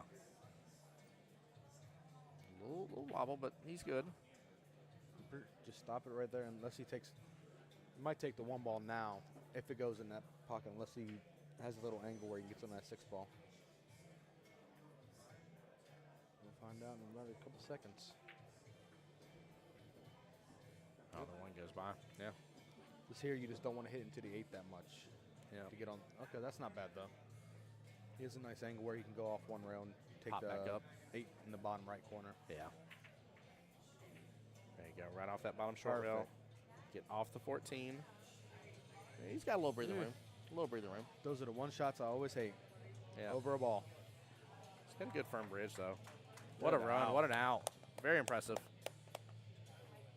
Just like that, 1 Off. ball in hand can flip a rack real quickly. Yeah, all unfortunate from a ball in hand, but I mean that was again that was still a great run out overall that he just performed, man. Very impressive. Very, very impressive. I felt like he felt very good confidence during the rack. I feel like he looked, made sure about the 1 going where it needed to go, which was vital. Biggest pet peeve of mine is when you see skill level 5s. Look at your out ball. Yeah, when you see skill level 5s on the table, and then you get to the 1, you're like, oh, the 1 doesn't even go down there, and you're like, brother, you should have looked at that from the get-go. That should. There's this one It's saying, sitting next to the 8 ball. You definitely should have looked at that. the one saying, this one older gentleman always told me, if you can't run out, leave 2 out. There you go. I go by the rule of 3. I like leaving 3 on the table if I ain't got the run. Good old Cigar Joe. But yeah, you definitely don't go down to 1. No. The only time you go down to 1 is because you I feel thought you an had eight the on the run break. and you magically messed up. So Never mind. My theory was wrong. you thought the 8 on the break. It was It's been moving, so Just getting a little movement. that's the one thing that always gets close to me not getting a grand slam is the 8 on the break. Yeah. Isn't that funny? There an 8 on the break is what almost keeps you from it. I've got a streak right now that I'm trying to keep a hold, but sometimes it gets a little sketchy towards the end of the session. I love it. Trying to get my 3-peat for 9 on the snaps. That'd be cool, wouldn't it? I got a little wall that has 2 of them already, and it has the little back-to-back. I was like, I'm going to try to get the 3rd one. Gonna get the back to back to back. Something the Chiefs couldn't do. Right. Shiz on my YouTube channel here. How you doing today here? Welcome on into the stream, buddy.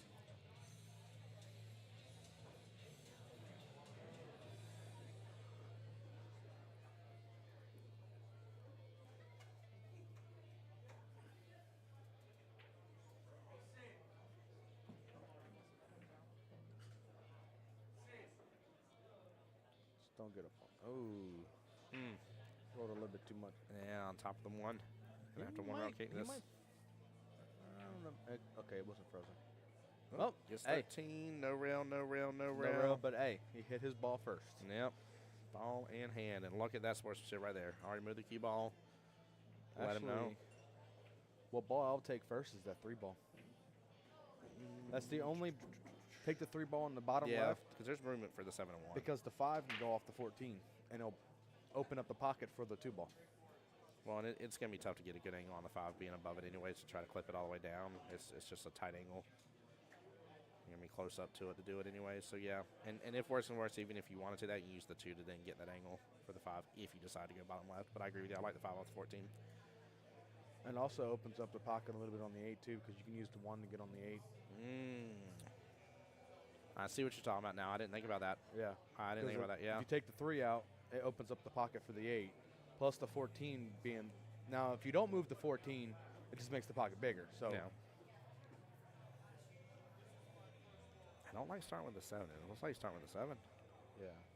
Unless Yeah. he's going to go 7, 3. Interesting. Yeah, I think you're right. He is going to go 7-3. He must feel more confident about this run. Good shot. Now you got. Probably going Yeah, to. he's going to do 2. I think the run's gotten away from it a little bit on this. Oh, all that's changed now. Yeah. It actually more benefits him, Mr. Mike there, because he actually made the 14 a little bit harder for Matthew to get on. Yeah. because you have to either get between the 2 and the 5 or above the 2 to get a decent chance. And he doesn't have anything on the top end to make it easier to get up there. If you put this with James, welcome back in, bud. Yes, sir. Both gentlemen are skill level 5s.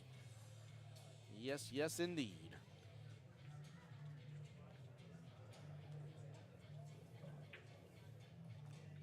I think if Matthew wins this, even 2-0, I feel Omar's going to, whoever they put up, Omar's going to go against them. Yeah, Omar will definitely. That's a smart move because if you win 2-0, you're up 5-0. Yeah, 5-0 is a And hefty victory. Even if they throw a 5-up line or even a 3, Omar can. Well, the only danger with that, though, is Big Rex does have a skill level 2, and I talked about this right off the bat in the beginning. I would save that 2, that if I had a chance to cut Omar with the 2, because this is a 7-2 race. Yeah. Like you got to run 7 racks and not make a mistake. Right, and I ain't saying the 2 is going to for sure get a rack or not get a rack one or the other, Well, but you got to think 7 racks. You can make a mistake once on the 8-ball, and guess what? They're on the hill. they're on the hill. Yeah, it's tough. Even 3s too, and 4s. Yep. 4s are even more dangerous because they can run out of 4 or 5 balls, and they only need 2 racks. Depending on the setup. Well, 4 against a 7. I'm pretty sure it's a 5-2 race. Yeah. Yep. That's what it is. Yeah, that's right. It goes down from the racks that the 7 needs. I love how much fun Mike is having. I mean, he's literally been great on this. Such good positive attitude.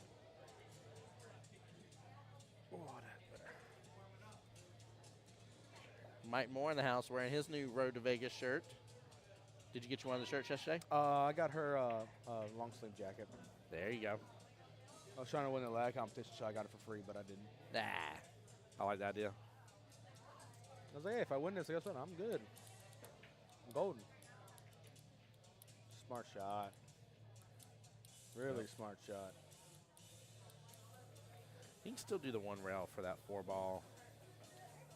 I think he might have an edge on that 6-ball. He does have a little bit of edge. I think he could basically shoot the 6 out of that cluster to get a better pocket, and the 2's almost right in front of the pocket. Yeah, I'm going for that 1 rail though.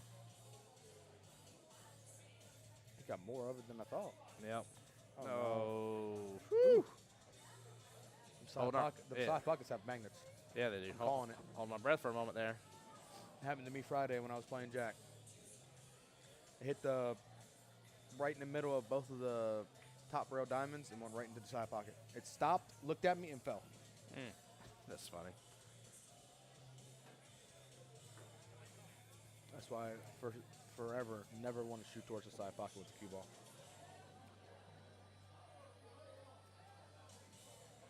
This one I'll probably put a little bit of outside on it and hit into that 13. Or you can go right there where he's looking at right now and just play the open pocket, but that's a lot of margin of error because if you hit it too soft, you're hooked on the 6. Mm-hmm.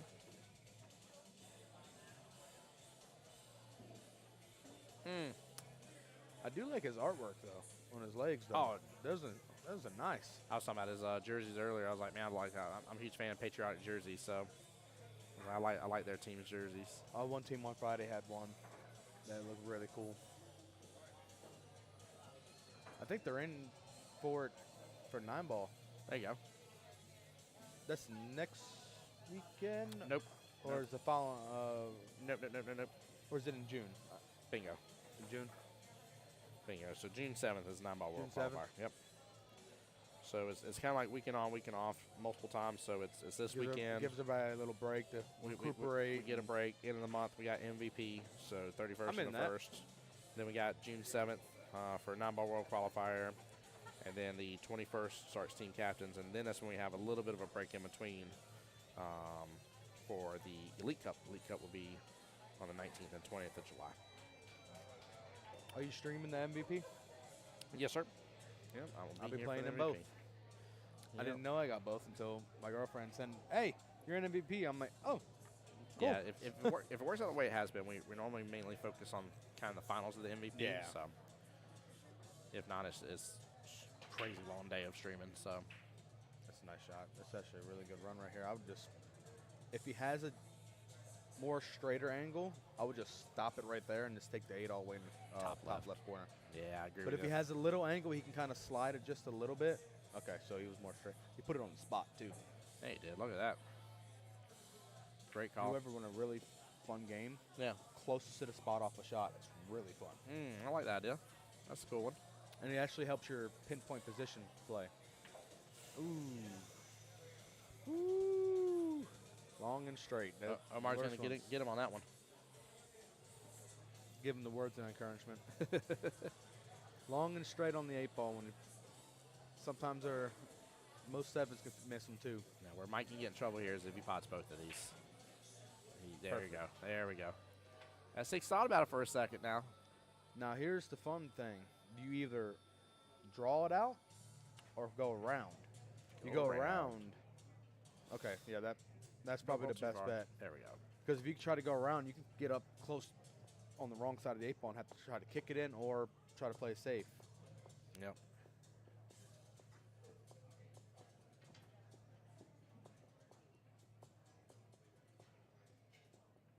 He's got to watch out. There we go. Good shot. He says I don't have to watch for none other than that 9 ball or 8 ball drop. All right, Big Rax is officially on the board, which is awesome to see. I still think if Matthew still wins this, I think Omar might still go up. Yeah. Yep. And have a chance. If you win 3-0, that means you're done. You're done for the match. Even if he wins 2-0 for some reason, if they throw a 5 on him. It means they have to play perfect the rest of the matches. Yeah. And the next player he has, if it's a 4, they just got to win One rack. Yeah, 1 rack. Yep.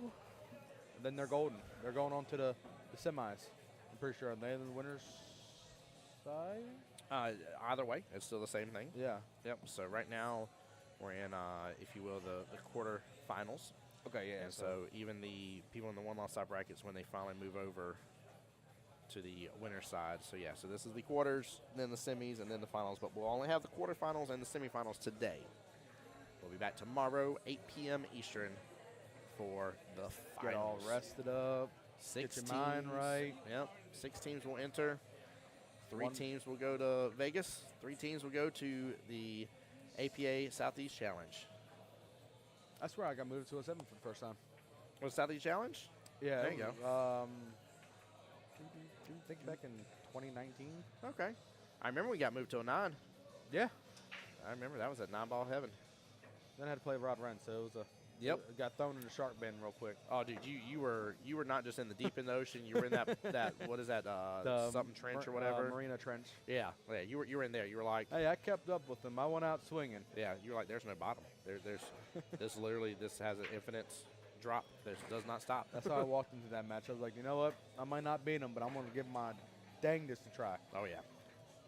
Until I scratched twice. It was great. I got to see a little bit of Rod play in Vegas during the singles this last time.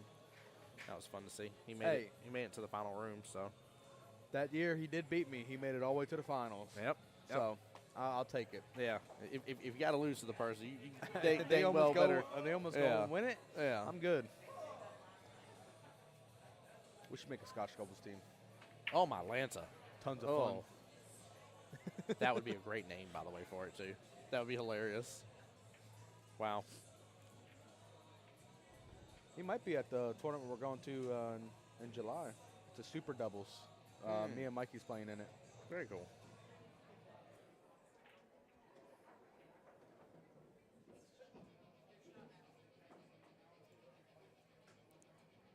There we go. Smooth stroke from Matt. Worry about this little 5-7 situation over here. Trying to see if the 5 goes, but he's right in front of the camera.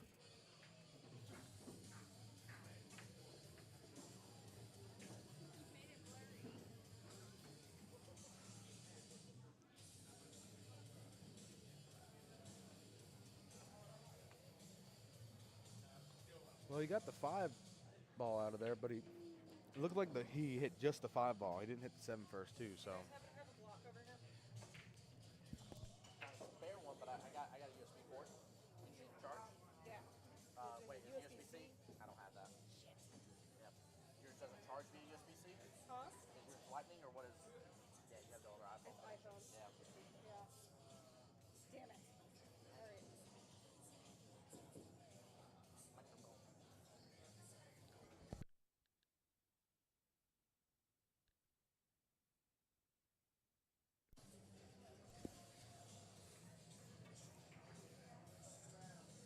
Actually, with ball in hand, I would take the one ball, put One a ball, little get an angle. angle. Yeah. Okay, good timeout there. I think he's going to tell him the exact same thing. I hope so. If not, you need to go give Omar a timeout. Walk over. I'm substituting for Omar. I'm giving him the timeout for now. Be like if both you and I behind the booth here are seeing it, you're higher skill level, higher level player than I am, and we're both saying yes. You use the one ball. You definitely have a little bit of angle where it's going to clip into the 7 no matter what. He's going. I would mainly worry about hitting the 10 ball with enough speed so the 10 ball blocks the cue ball, so you can still have a shot afterwards. Okay, that works. Okay. Still got eyes on the 2, right? Maybe. I'm not messing with the 7 yet. I'm taking the 2. Let's see, just plays it nice. Man. Yeah, I wasn't taking that 7 right there. But he does have a good leeway of the cluster Mike has over here. This is the issue I'm telling you with Mike Gammons, though, man. He has been the top dog so far that I've seen right now between that team of handling issues. Now, here's the thing. He's done so good. With them only having a high rank of a 5, is Mike the better? I'm not trying to be that guy, but is he the one that can handle playing the higher rank, or the one who can play more even? That's a good question. Yeah, I don't know. Because if he can, Sam and Paul Lockwood. So yeah, if he's better against the high ranks, could that be them almost kind of setting yourself up for failure? Because if your other 5 can't handle that weight difference. Yeah, I see what you're saying. So you're thinking that maybe he's the better of the 2 5s to where he would have been the better one to partner up against Omar, because Omar's going to play. Let me double check here. I think Omar's played every round. That I've been here. So yeah, there ain't a chance he's not playing. Not with the lineup he has. I mean, he's got 2 3s on his team, and he has 2 5s, so he can do 7 5 5 3 3. Yeah, I'm pretty sure that's probably going to be the lineup. Well, he played a 4. He did. So John played yesterday as a 4. Ethan did as well as a 4. So, but needless to say, his team has a little bit better flexibility overall. They got options. So, I will take the 13. Or you could try to 15. 15 first, bump the 9. Yeah. Well. Or you can even take the ball he's looking at and block that pocket. Yeah. I didn't see him hitting it that hard. Well, I think he just made that 8 ball a little bit more difficult on the end. Yeah, he did. And in a good way, too. I would take the 2 first. Unless he's going to play. Okay, that's a great shot. There we go. That's a great shot. What a shot. Hook, line, and sinker. Wow. Defense. Oh, he just gave him. He just placed the ball in hand for it. Yep. But I don't think there was really that much options he had to hit where that ball was. Mike Gammons playing a defense right back, as we saw on the stream there at the very end. That is a defensive shot, chat. There's been questions about it almost every time in chat of, wait, that's the defense shot? Yes. You picking up ball in hand is you choosing to end your turn at the table. You're not looking to get back to the table. You're not playing an offensive shot. It's defensive. Well, I'm saying he's not going for a shot at all. He's sacrificing the turn for it. Yep. Which could be a smart move because where the 8 ball is at. Yeah, he didn't 8 want ball to accidentally free up the 8. like it only goes mainly in one pocket. It's right where his other 2 balls are. Yep, top right hand corner pocket, yeah. Unless he banks it. That's the only other option you have. It looks like don't even make this. Looks like he's trying to get to that position. He is. He had such a tight window to get into for that. I think he can see it. He can see it. I just don't know if it goes in that pocket. I don't know how much the 13's blocking. It might. He might be lucky just at least to get a good hit, though, and at least get it to a rail. I mean, there still is a little bit of cluster for Mike, though. Okay, he had a whole ball to hit. Yeah, but he was just looking to get to a rail. It did not go to that top left-hand corner pocket. At least he's out in the open, so if he tries to play safe, he has a better chance of actually hitting the ball. Yeah, I mean, he's looks like maybe a full diamond off the top short rail, and not even full diamond over from the left-hand long rail for where the 8-ball is. So when you're within diamond striking distance on a diamond table, you've set yourself up for pretty good success. Right? That's the little square that you want to be in. That's the one system I want to learn for kicking, the diamond system. Yeah, I need to learn it too. Dennis Term, one of my previous captains, tried to teach it to me. I didn't pay enough attention. It's a tricky thing for it. My dad played a person in Vegas when he won doubles that I think it was the other guy. The other one owned the pool hall. Yeah. And Wow. no way. What a shot. And with the booyah to go along with it. What a cut and a half. That is a crazy cut right there. Crazy. It just trickled in there. I can't believe it went by the 8, though. It should have hit the 8 along the way, and it somehow or another opened up just enough. But the guy Dad was playing mastered the diamond system. Yeah. Like, he knew every spot on the table. My dad tried to play safe. He hit it every time. He's like, there's not much I can do with it. If you can't leave somebody on the table where they know every which way possible, Yeah. It's hard to. He's one of those people where, you have to, Matt needs to be careful about that, by the way. Yeah. Matt needs to be very careful about moving stuff around. He gave him. He gave it to him. That was my fault. I misunderstood them. Yeah. So I was looking over getting the score ready. It's now 4-1. By the way, chat, what I'm referring to, by the way, here is I thought Matt went after that shot and then started moving stuff while the cue ball was still moving. You've got to be cautious. Let it come to a rest. It looks like Matt's not going for the 8 on the break anymore. Looks like he went out a little bit more to keep more of a. He doesn't need straight. to. He doesn't need to. He needs to stay closer to center.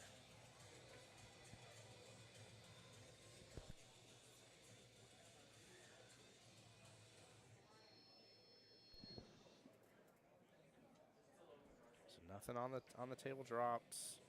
Especially being Hill and Worlds, Yeah. I don't like going for the 8 on the break. Even Man, when you I just lose played, so much control. Like, it's the factor of if you do make it, you can have that one unfortunate kick, and you scratch, and guess what? The whole rack's gone. yeah, you that's- lost. Yeah, and we have seen that on stream already. Or even send Not it off here, the but- table. Yeah. Because some people try to put so much. The 8 on the break, you don't have to put that much power on it. If it's a good rack, it's going to spread. The only thing I really don't agree with, Mike shouldn't have given it to him, though. I would have made him shoot it. Like, we're in World Qualifier quarterfinals. Make him It's shoot everything. That's a pressure. He misses it. Guess what? You're back at the table, and Yeah. you had a chance to win it out for your Yep. team. Charlene says, come on, Mike. Come on, indeed, Charlene. Yell at him. He's playing great. I mean, he's playing smart. there's a couple shots that are just through this roof phenomenal that he's had. So, Looks like he. Ooh.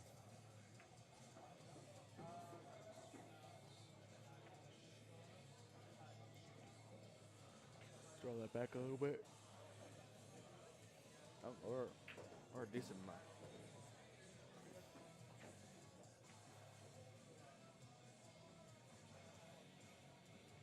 a little too hard. A little too fast, a little too furious. Got him on that one. Well, yeah, Charlene. Come on, Mike, indeed. I mean, like I said, he's done phenomenal. But here we are once again at another great matchup. Same skill level players here. Like, this has just been so good. It's pretty evenly matched, too. Oh, these two, yeah. Couple mistakes from each player. The other player capitalized. And then it's like, Well, both players have had their strong suits of the matchup. Absolutely have. I think Matt has more of the safety and Mhm. two-way, like, methodical thinking. Yep. Mike is just making the shots. Mike's very aggressive for the most part, and the problem is like we saw earlier on, like he really understands the table of like how to get some of them breakout stuff. Like he sees it quite a bit better. But this is cool though because with both of them combined, right, of their knowledge, it's a perfect. it's a skill level, a higher end skill level 6. Like if they both take from each other the part they're missing, they're definitely I'd say at least a mid, maybe higher level 6, without a doubt. Which is cool because you should expect this from two established 5s. Like now, newer 5, it may be a little different. It but feels like Mike has played a little bit of straight pool because of I the would knowledge of that breakouts. I would agree. That would make complete sense. If he came back and said that, that would make complete sense. But I think Matt plays more decent amount of one pocket too with Omar in their spare time. So he has that defensive thinking mindset and not hitting hard and all that. Yeah. Which comes up handy in 8-ball because 8-ball, if you stop it in the pocket, guess what? That's your pocket unless somebody makes it.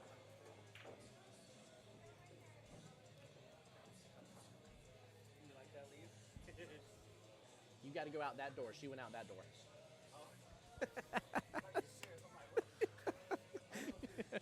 Trey and Holly had me cracking up yesterday, by the way, here. And they both would, like, come down the same aisle towards the booth, and I just happened to look over, and then one goes out this door, one goes out that door, and I'm like, what are y'all doing? And they were like, leave everybody guess. And I'm like, I guess so. They're like, we meet in the middle. It cracked me up so much yesterday. It was hilarious. I was like, I don't understand what is going on here. Like, what has happened? Well, what happened was What had happened was.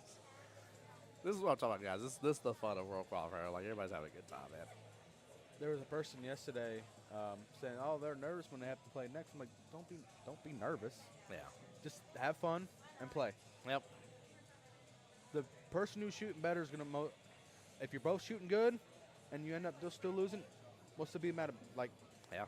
you played out, and That's the thing that I think a lot of us want, right, from a game perspective is, you know, you want to if- play good. If we felt like we brought a higher level version of our game, maybe not the best, maybe not the tippy top, but at least up there of our game, and they brought their best and they happen to get the win, we're like, cool, like it is what it is, you know, like what are you to be mad about? So Look. I think the disappointing moments is when it's like, no, like there's 3 shots that like I make on a very consistent, a very high level basis. I make these shots on a regular basis and I missed them each time. Like that's the disappointing parts. Like just this past Monday, I did a pre-match with Logan in Masters. Ooh, how'd that go? I had a couple unlucky rolls. He was playing better. I lost 7-2. I was like, I took the 2 games that he's better in 8-ball than me, Yeah. and I took 2 games in 8-ball. I Hey, couldn't there get we go. nothing in 9-ball. I had him on He that. I was like, oh, okay, that is what it is. The one time I played against him, I was up 2-0 against him, and it was 8-ball. And then we got to 9, and he just skyrocketed. I'm like, and I love 9 so much.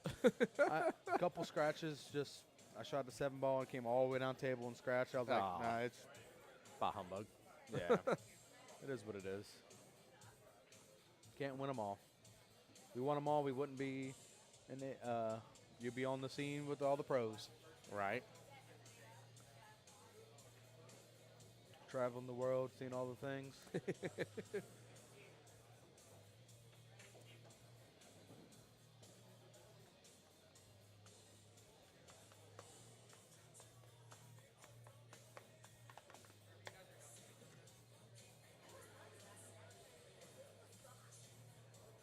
He's taking a 13 now. Oh, I can see. Okay, he can see, Yep. he can see the good bit of the ball. He actually set it up pretty decently. Yeah, 10's a problem now, though. I think he needs If to he can- spike this down with some bottom coming between the 7-8, pop back If up. he has a good angle where he can just run into the 10 ball with just straight follow, little high ball. Yeah. Oh, Wow, I cannot believe he just curved that over like that. He did too much. He's or getting not enough. Yeah, he's getting That's that punished little for it. borderline. That's that same as him and Matt were doing earlier on in that first rack. It's like you just did too much. There's a did, window to though. go right between the 7-8 and pop back upfield. He gave Matt a really good opportunity to actually close this match out. Yep.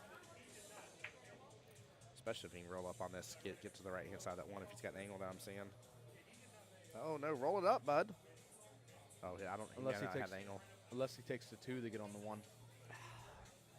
Because Now- if you now- miss, now you're doing too much on your 2 though. well, this is like kind of a 2-way shot. If you do draw it into the pocket, you're blocking that pocket for him. Yeah, you But rattled it. then also you have your shot on the 1. But then you're doing too much on your 2 and you missed. Gosh darn it, Dakota. Although I will say the shot that he just took on it 2, I love doing bottom right on it from his point of view, and when you land it lands so cleanly. It's just natural. It's so ridiculous how beautiful it just opens up, and you're like, I just did that. And you're like, you darn Skippy, I just did that. It looks so cool. It's one of my He favorite might try shots. to make his 2 ball. Make his 2 ball and kind of put him frozen, like on the 50-yard line of the 7. Spike it, bottom, 3 rail at top left-hand corner pocket. Why not? It's only the game-winning rack. I like this guy's nickname on his shirt. I saw it yesterday. What was his nickname on the shirt? Chugs. Chugs. I love it. Chug. I don't know why. I just like it. Dude, don't even remotely tell me he's pointing to be able to do this 3-railer. Oh, he's looking at the regular bank. He's looking at the regular bank. Okay. Okay. I'm like, if he does this, I'm going to lose myself. Like, Missy Elliott done popped him in here. Music make you lose control. Like, lose myself. That's still a hard bank because you got to watch out for the cue ball coming up and hitting it out. Like, Eminem, lose yourself. Like, goodness gracious. Oh, he actually did go for the 3. And he got perfect on the 8. Shut. Get out of here, Mike. Stop it. Stop it. So it looks like their team doesn't play like more of that defensive. They go all out on They're it. very offensive. Very offensive. they're going all out and just going. When you said you felt like Matt's more the defensive guy, you hit the nail on the head. Yeah. Oh, my Lanta. If he would have made it, I think Mike would have ran around the table. Oh, my gosh. He should have. I would have. Oh, my. I would I would've have ran around the tables for him, yeah. Sorry, I had to adjust the camera real quick. Yeah. My Tim, what are you doing? I don't know if anybody knows what they're doing. Does anybody really know what they're doing? I don't know. That was amazing. That was wild. Mike, you're my hero. Oh, my goodness gracious. Chat, y'all have got to, like, you've got to be sitting here and be like, this commentator is absolutely crazy 3-rail it, and then to see the object ball go 3 rails. Oh, my Lanta. I learned these tables sometimes with the, like if you try to go for more of the multiple rail banks, that's always the second rail always has that weird effect where it won't go more true what you're thinking. Yeah. That's exactly what happened because he was trying to hit up here more, right in the middle of the bottom rail to come out, but it just kind of widened out on off that second rail. Matt West here, doppelganger, cheering on Mr. Matt here on stream. Both gentlemen are skill level 5, Cinco y Cincos. Don't know what we're waiting on over here, though. Oh, I guess he was waiting for Omar for a timeout. He's just out of the camera view where we couldn't see where he was at. Oh, okay. Yeah, I think the 7-1-2. Yep. Just natural, little high ball, and it comes right where Omar's basically saying. Yeah. From in the side. 7 in the side is going to naturally bring you up that top left-hand quadrant.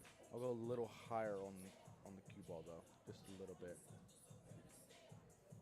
Okay, that's not bad. Because if he hits it just right, it should come off that one rail perfectly for the 2. Just got to trust your shot on this one. Oh, he played safe. Oh, my God, look at this. Ooh, smart shot.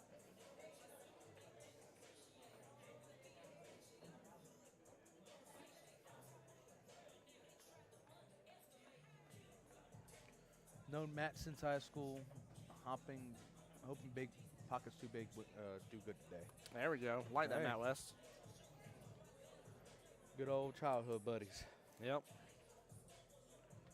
Oh, well, yeah, there's a lot of y'all in the stream already. First thing, start of the day here. Sometimes the first stream of the day, it takes a little bit to get off, and here are Everybody's still recovering from Yeah. Saturday night.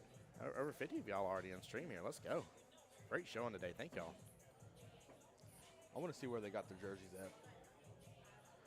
Oh.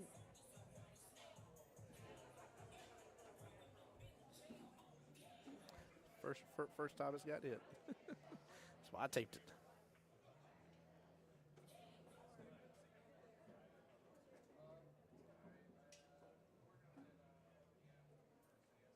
Cool little.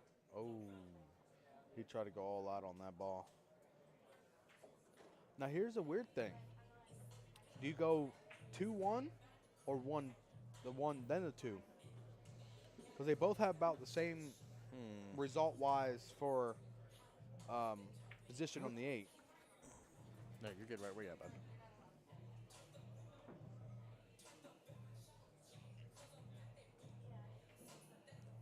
Okay. Really nice angle on that Qball. There it goes. All right, not let me tilt this thing up. A little bit inside on there. Go out 2 rails for the 8 on the short side. I for think the bottom left. I think because the one was out in the open a little more, I think I would have went probably 2-1 under normal circumstances. However, seeing how he potted the one as good as he did, I like the lead he had on the 2. It's going towards the side. Woo. For the potential win of this matchup, he's going to wait just a moment. He's even pointing, letting them know. I would want out with it. Yeah. Kind of go towards the backside of the 8 ball. WDY over on the YouTube side said 1-2, same pocket. That is also another way too. The 1 to stop it, Yeah. and then have the 2, and you have basically to a point have the same angle. This one you just gotta trust the shot. Nice, smooth, Hits short on it. but still not a bad leave. Pretty long shot, so And not until Mike Gammons does a nice little bank shot here and then gets perfect shape for the 8-5 1 back corner cuts pocket. it, 5 rails, perfect straight in on the Oh 8. Lord. Calling it. Oh my Lanta. You called one, so I'm gonna try to call one too. I was joking with mine. Like mine was like a talking about being Sunday. That was a Hail Mary full of grace situation is what mine was. And I mean it wasn't impossible for it to happen. No, like, it's not. You know, but it was just a wild time to be alive. This is a lot of pressure on the shot right here.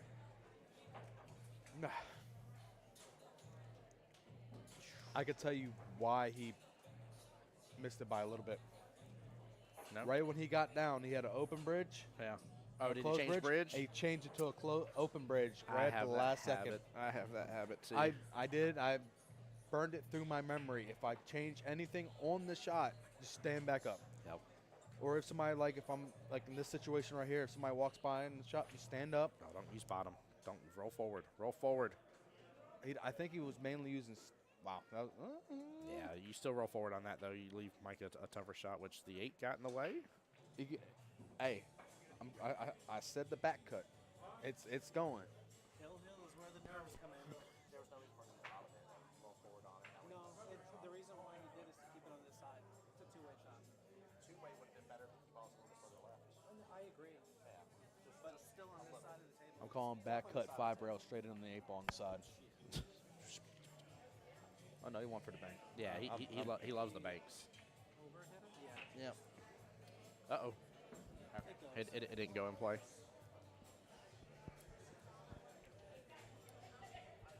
Omar is right, though. Hill's where the nerves come in, without a doubt. And it has to. It deserves that respect. What an out. Good Nice showing game. from both gentlemen. Good big hug. Yep. I would love to play against Mike. This because we both have that vibe of it. What is it? What is the kind of word I'm thinking of? Like the vibrant, while playing, the Yeah, the- emotions. the Bro, that would be vibes. so Yeah. fun. That's why me and Chris Tarrant always like playing against each other. Yeah. Because we're always joking around with each other and all that. So it's just you don't really realize you're playing league and you're just playing. Mm-hmm.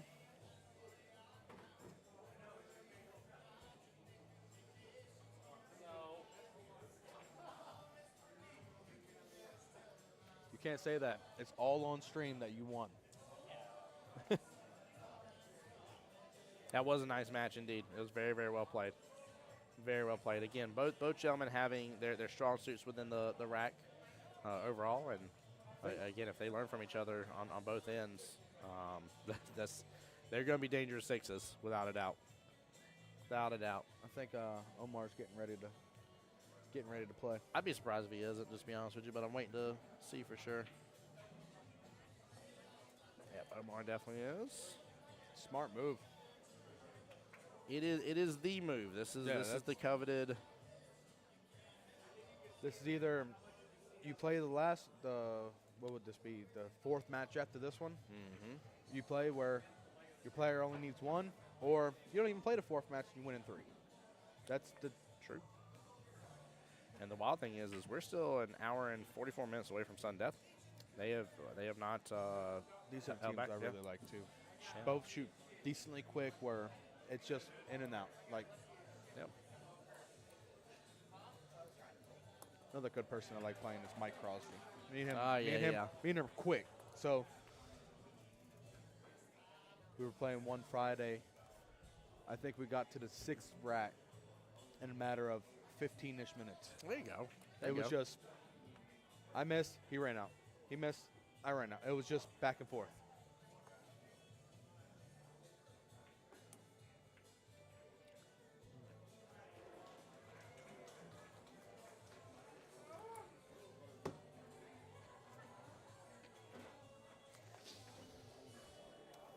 I think on this commentary booth is to try not to laugh on the other people around us. Right. Oh, hold on here. Just a second. Mr. Omar wins the rack. The right to break first. All depends on what rank he is. The guy that's for big racks, Tim is going to go check to see what the player name is for it. So we can put it on there, right? I think if he's a 5, I wouldn't go for the 8 on the break. I'll just go for more of the opener tables and try to have the run out pool. All right. That is Mr. Christian, skill level 4. Ooh. I would definitely not go for 8 on the break then. I'm going for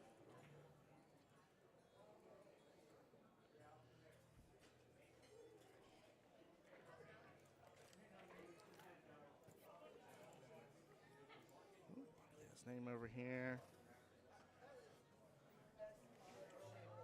So a 7 versus a 4. 5-2 race. Woo! Just, it's kind of a smart move on big racks too, because they knew they're probably thinking they're throwing their 7 up next no matter what. Yeah. You throw a 4 on them, has your best chance for weight wise of the racks that Omar and your player has to win. Yeah. One mistake, one mistake by Omar, you're on the hill.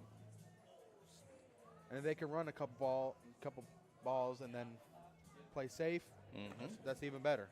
100%.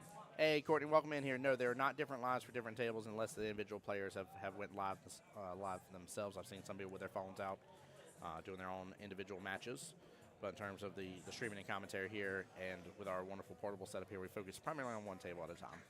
JT, how's it going today, bud? Hope you're doing well.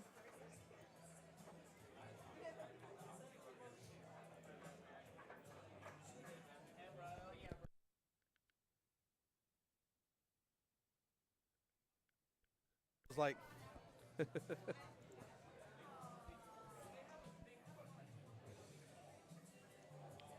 Yeah. he cues pretty straight too. I definitely like this setup though. I think I think again, this is very similar to the joke I was making earlier. I think this is kind of the Hail Mary, right, to an extent, because Big Racks has to get the win here. In some form, well, it has to get at least a point. Yeah, if they get on the hill, it makes it a lot easier for the fourth match and fifth match. Now, if he doesn't, it's basically they're going home, and Omar's pocket's too big. Actually, no, because hold on, if Omar wins, it'll be if he goes hill, that would make it 7-2. Well, yeah, if it goes hill, 7-2, the next match. That's what I'm saying. So you're assuming Christian only gets a point here. No, that's 7-2 because Omar Pocket Too Big will have their third win. So no matter what, Big Racks will have to 3-0-3-0. Yeah. And match up 4 and 5. Yeah, they've got to get the win here, no matter what. They've got to get the win. I didn't now thinking about it's Yep. It's a lot of pressure on Christian. Hopefully he doesn't know that. From my experience of running a team, and I don't tell them that unless I wouldn't. Yeah. Unless I'm like if they just need one rack, I'm like just worry about just one rack at a time. Yep. That's all I'm going to tell them. Now if it's like a must win, I'm just going to be like, hey, same thing, just one rack at a time, just play your game. Mm-hmm. Courtney, in a perfect world, which we have a very beautiful portable setup here, able to really set up and sit down and move around and stuff. In a perfect world, I'd love if each pool hall could invest the money one day out of nowhere and have a camera on every table with overview and them keeping their own scores to where it's just easy just to hit one button, flip the table, you instantly got a score update and jump into it. Yeah, like one day that's coming. Like that's where the world's kind of coming to for the most part, but it just ain't here yet. Takes time. Yep. Time and money. Mr. Kevin Early on the YouTube side. What's up, buddy? What's up, Jax APA? This is Kevin Early. Miss everybody. Miss you too, brother. Hope you're doing well and blessed, man. Love your face, my dude. Love Kevin Early, man. Good people right there. That. Wow. Yeah. That one really wide on him. He hit it kind of soft, too. So I think it was mainly doing it for the shot on most likely to 5, but for him probably to 1 because it's just. Well, and this is where Omar, this is where when you're a Super 7, right, yourself included in this equation here, this is where you got to understand to bring it down a notch. You can't go all out. You can't. Yeah, there's no need. There's no need for you to have to break and run against this guy when you're playing a skill level 4. This is where you got to understand that, hey, you should. I'm putting in air quotes because you never know what happens, right? There could be a really golden setup for somebody on a table. This is where you should assume you're going to have a couple innings to get to the table. Set yourself up 60% or lower. 50. Usually, it's always. I always got told 70% of a chance you making a shot. Yeah. Don't go for it. This is 60 now. Like if you know you can't go for it and have a chance of not leaving out, just play it safe. Yeah. Play or even a 2-way. Just make sure you're not kind of leaving the rack wide open. Courtney, it would be really cool one day. Like, and granted, it's going to take a lot of work from a streaming setup still. But, I mean, just imagine a perfect world where it's like, cool, all right, well, we're tuning in. Oh, my goodness gracious, look at this matchup here between this person and this person. This is really good. Right now, this team's up to this, and just, boop, hit a button. You know, their live score is already there, populating. The names are already populating. Like, all this that you see on screen, we populate. So every time you see me reset the scores, add the scores, update the numbers, all that kind of stuff here, that's us populating everything. So there's a lot of work that goes behind the scenes. I'm not saying it'd be like, gosh, I do a lot of work. That's not what I'm saying. I'm just explaining why, like, one day when that comes, like, we're all going to be spoiled rotten. Like, we would have just gotten vehicles for the first time ever that have air conditioning, like, spoiled rotten. Like, that's how spoiled rotten it would be. You know what I mean? Like, we went all this time without having these options, and now magically it'll be a normal world with that. So I think he might try to break out this 1 ball right here. Kind of play with a little bit of low outside and just come off right shallow of that first diamond near the top right pocket. ooh, He overdid it. yeah, he went long on it, so shorter. I would just give him ball in hand. Yeah, don't bring it up just yet. Or I agree. go for the 5 at least. Just kick Actually, up the 5. no, nice and soft. I would hit his 10 and see if I can hit the 10 to the bottom short rail.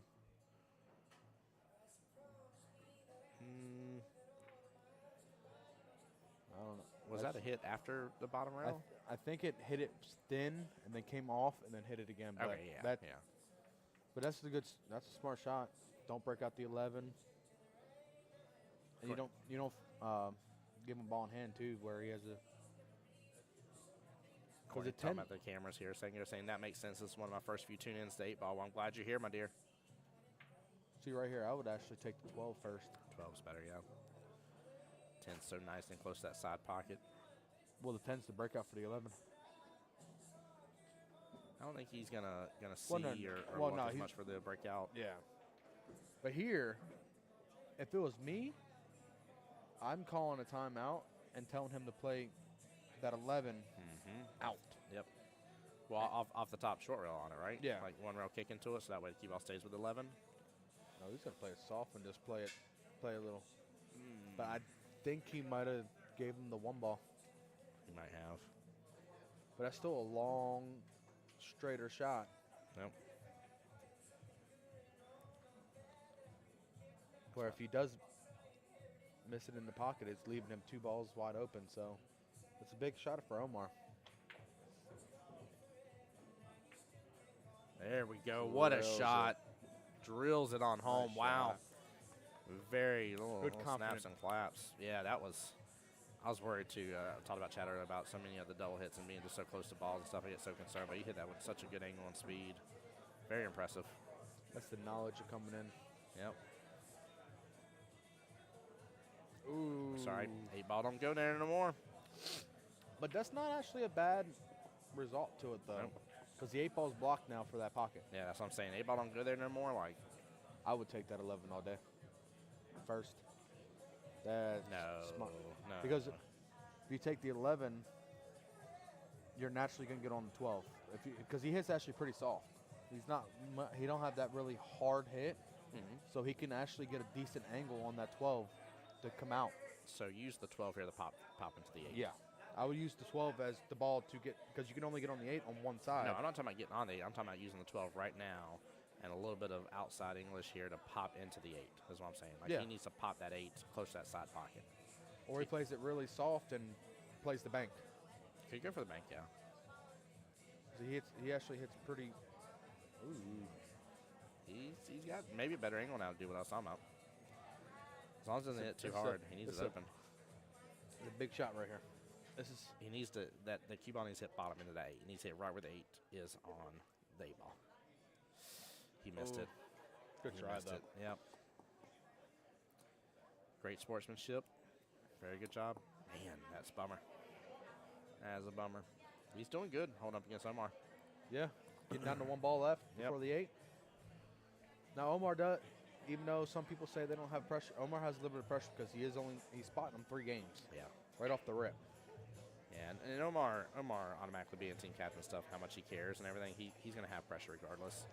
It's just a matter of sometimes. Some people can handle it better, some people can't. Well, not just even handling it. Omar kind of reminds me of Samantha Lamont, right? When we saw Samantha Lamont in Vegas and we were live streaming some of those matches, I knew the amount of pressure she was under and how, like, I don't want to say she buckled before, but like she'd literally be in tears over a match. Like it became that much pressure on her. I'm not picking on her. I'm just saying like to describe like how hard it was. Vegas is It's I- tough. It's tough, right? never really played in like a championship wise, but I can just you can kind of read the room whenever people are playing. Just the atmosphere is just like you're here. Yeah, 100%. But I know like how much Omar cares, you know, especially being on the team captain team I was with him on before. And sometimes like him and Sam Lamont are able to just convert that what would be negative energy for the rest of us and convert it into just a huge positivity for them to be able to get the wins that they need to get. Yeah. So yeah, good match indeed. Good match indeed, Miss Courtney.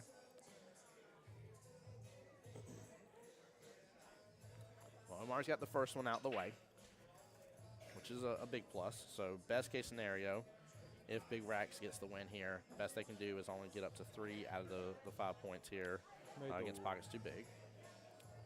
It's actually really. If the 15 went, it wouldn't be as bad. Because he only made the one ball off the break, it looks like. Yeah, he's supposed to roll Yeah. a 6 into it as well. Little Gonna bottom, try to- force yeah. it top on the 6, force Nice follow. shot. Yep. Bottom on the cue ball, hitting it firm like that, forces that object ball, that 6 to have top. This one's just nice and smooth. Beautiful shot, beautiful shot. Woo, I didn't think it was going to rattle that much like that. It looked I didn't pretty, either. pretty good at first. I might have called it a little too early there. Sorry, Omar. Ain't trying to commentate curse nobody on that one, but it looked good in the neighborhood. The 4 ball now is in a little trickier spot. Yeah. Unless he can use the 2 ball to get on that. Ooh. It's not bad lead, though. All of his balls have a pocket.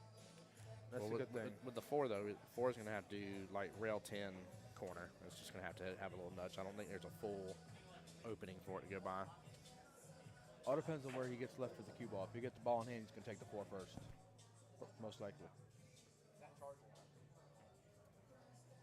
USB-C, right? I don't want to have your stuff plugged into my charger. We're gonna get you guys don't want something to go bad. Or have like I know this cable works. Nice little shot for Christian.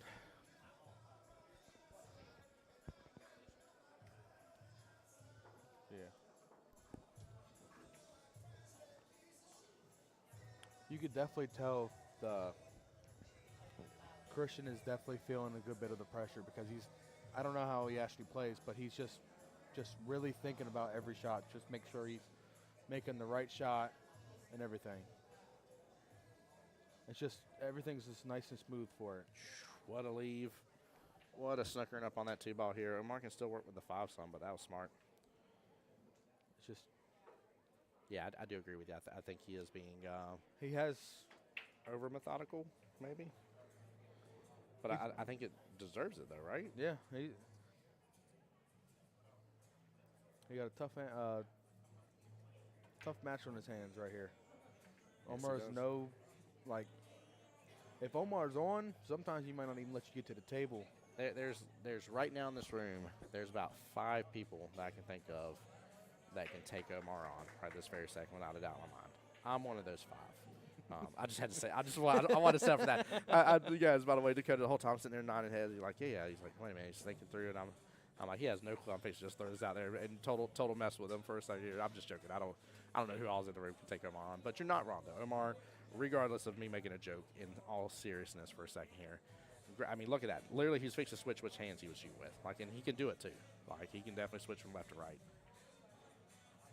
No rail, Actually, no that's rail, fine. no rail. Yep, Nope, 9-ball. 9-ball got the rail. But he opened his 4-ball up. Yes, so he did. That's And look where that 8's sitting. Again, you're in the diamond striking range, right? That's such a great rule of thumb on these tables. And I play the joke because the tables are diamonds, but literally, if you can be no more than 1 diamond over and 1 diamond up from your corner pockets, you're in such a good zone. oh, draw stop. Yeah, that was So nice. I definitely would try to get the 14 out as quick as possible because that's the only pocket ball that really don't have that much of a pocket. It has 2 side pockets. The top, his arm's in the way for it. See if it goes past the 4. Nice shot. There's a good chance right here. Yeah, as I say, the run's here. The run is definitely here. He's got to I do the would play 14 first, but Yeah. He's don't look at that 9. No, 14's got to get home left-hand side pocket. Don't look at that 9. I think he was just kind of seeing what angle he needs for it. Nice shot. There's a good little run right here going. This is a big shot right here.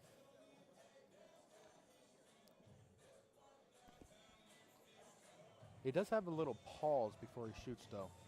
Oh, no, not that. Not that. That is one of my worst habits I've magically started developing, and it haunted me for so long. So it's not a bad thing, but also not a good thing. It depends. Well, sometimes that little pause can, like, if you think of something else, you have a chance where you can, like, okay, let me. But that's not why we're doing it. No, The whole reason I was doing it is because I was taught the pendulum method, and it's the 1, 2, 1. And for some reason, in my brain, when I did 1, 2, 1, instead of just being smooth with the 1 beats, I go 1, 2, 1. And I'm like, what am I doing? Oh, well, why would you go for that ball? I would try to play safe all day on that. Now you give him a really good angle to get back on that 8. Question is, Kenny doesn't know how to do it though. At this point, I would wait for the timeout for if he makes this and gets decent on the 8. Nope. Oh, my Lanta. No, you needed. If he had a timeout there, that was the time to call it. I don't remember if he's used one this right, but He now hasn't. was the Yeah, time. he hasn't used one. That's what I'm saying. But sometimes, if your player's shooting like decent enough where they can get to close to the 8, I'm gonna. The moment he went to go wind up on that, I would have called the timeout. Yeah. I felt like he was winding up way too much of that. I'm like, you're fixing to do so much extra. It looked like he hit rail first a little bit. Yeah, I was like, you're fixing to Instead do way of ball. more. But this is, if he hits it.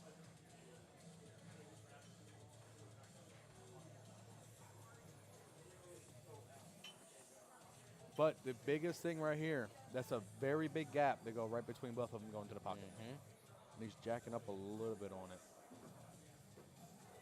Good try. Wow. Really good try. Wow. I gotta give him props. I gotta give him He props tried. here.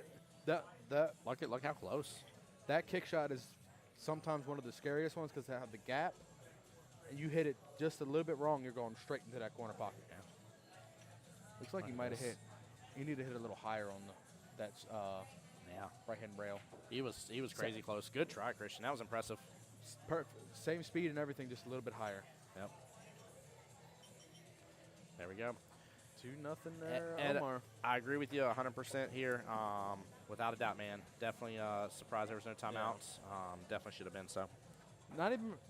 He went for the right shot. It's just a point for the timeout. It's just to just calm him down. Like, hey, just give him another set of eyes and view.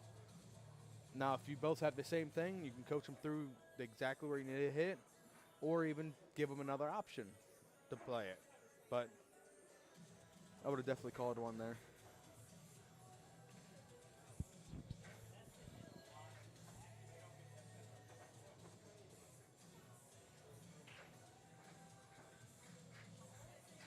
Jessica over there with her shenanigans. Says, let's go, babe. Rooting on Mr. Omar there, of course. Yeah, I definitely agree, man. I would have loved to have seen a timeout. Ooh, 4-ball didn't drop. 8-ball was getting there. My game, I was saying, Matthew would have won. What is it? Whenever you get closer to the spot, Matthew would have won still. Oh, yeah, yeah. I'll tell Omar that too, All right. just because. All right. Duke Guitar, what's going on? Says, hey, Matthew South, how are y'all doing, my friends? What's up, Mr. Duke? And Rodney, I know you're on my YouTube side. Thank you, buddy, for being there. Appreciate everybody. I know we're on Jacksonville APA's YouTube as well. Over 51 viewers at home right now. Appreciate y'all. Christian has if he could see the 4-ball, I would take the 4-ball first instead of the 2. Yeah. Because that just gives you naturally go to either the 6 or even the 5-ball. He has got to shorten up that stroke, that bridge. So Jessica says, me never. Where are you at? You're not over there at the chairs? She must have walked outside or something. Or no, did you already have to leave for the day? I know you got your tournament stuff going on. Now, was it World Qualifier for y'all, Jessica, or was it triangles?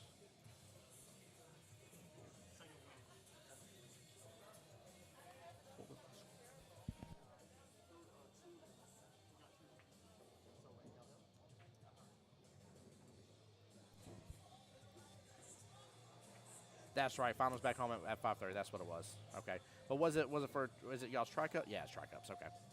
I always get confused here. I'm always off kilter a little bit with when places do their tri-cups and stuff, and it always throws me off on anything. So whenever I hear a couple of our friendly neighbors here in Florida, I'm like, you're doing tri-cup? No, yours. We're a little early. Y'all are on time. Like it's weird how it all works out. But I think they're more in the Ocala area. They're Somewhere around towards Orlando. It's because Rax Billiards and stuff like that. Landon put one for his team had tri-cups. Seminole on County Facebook. is what it Yeah. is. Seminole County APA. So, Duke and Dara says we'll be in the house June 7th. You darn skip you will be ready for that 9-ball World Qualifiers. It's gonna be a good time. Glad y'all are doing well though. Ronnie said Christian had that rack. He did very well. He did very well, which is huge, right? Like you're a skill level 4 versus a 7. You whether you realize it or not, and you may be disappointed in the fact you didn't get the rack, but whether you realize it or not, you getting close to the end of the rack puts so much pressure on that 7.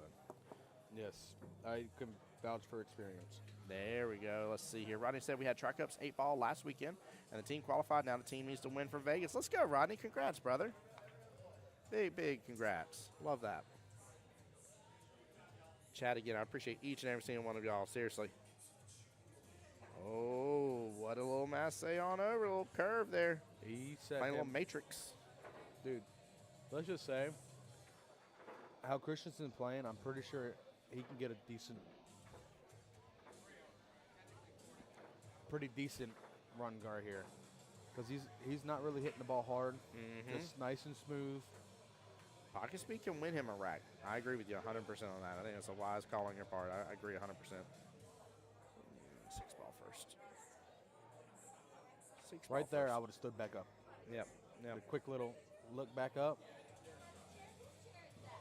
And that's why he did 6-ball first. He was about to clip up on top of it. Yeah. But he actually has still has a pretty good run there. Yeah, Rodney, I hear you. Rodney on the YouTube side said, absolutely love that confidence going up against that 7. I'm that guy as a 4 myself. Yeah, you gotta have some confidence. A 4 against a 7, it's a 2-5 race. Like, you do have a chance. There's a reason why 7s get nervous about these runs and why you'll see them over defense you, right? That kind of stuff here. They realize how smart they have to play because the race is so much shorter. And sometimes they'll get some of them will get too aggressive, and it can cost them in the end. Yep. All it takes is one. You'd be on 8 and then rattle 1-8.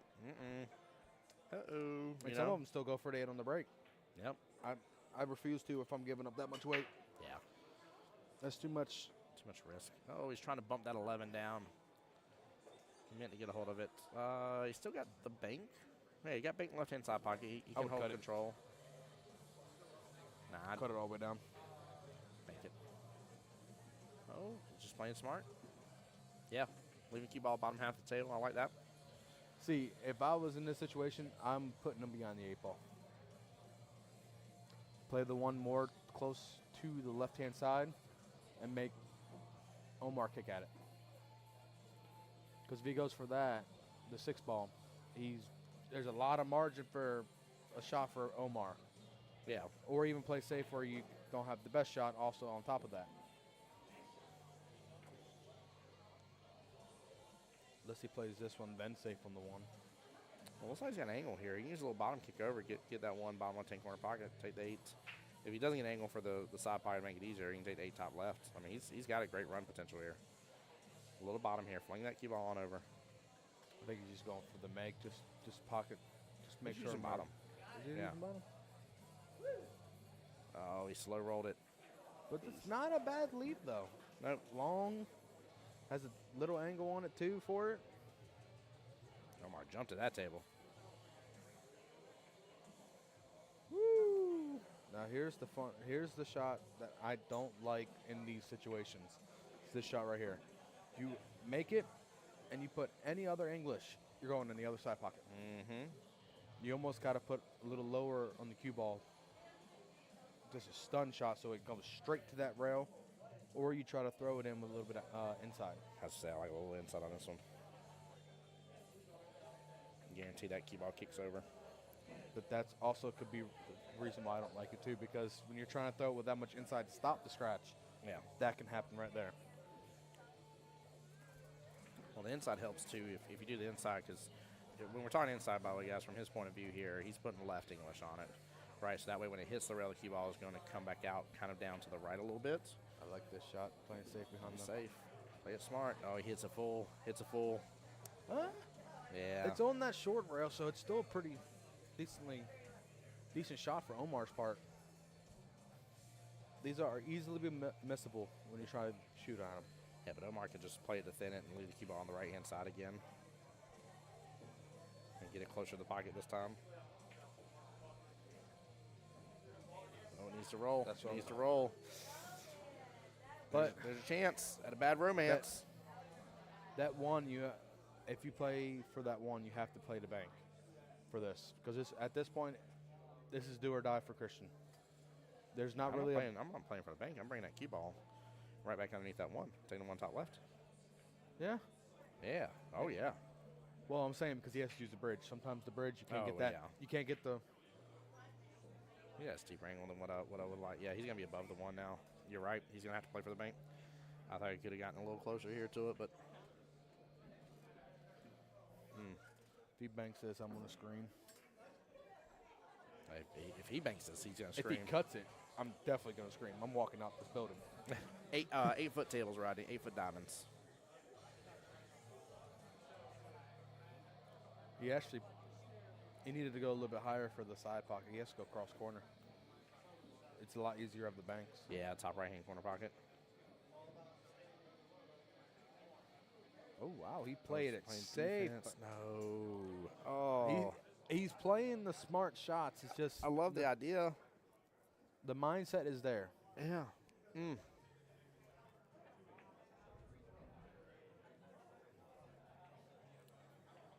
All right, 2-2 race. And again, Big Rax gets the win, even if it is a 2-1 victory. That would make it 7-2. That would give them 3 wins. That means it will not necessarily be over because they would have to get 3-0 victories, but it would mean for the next 2 racks that they couldn't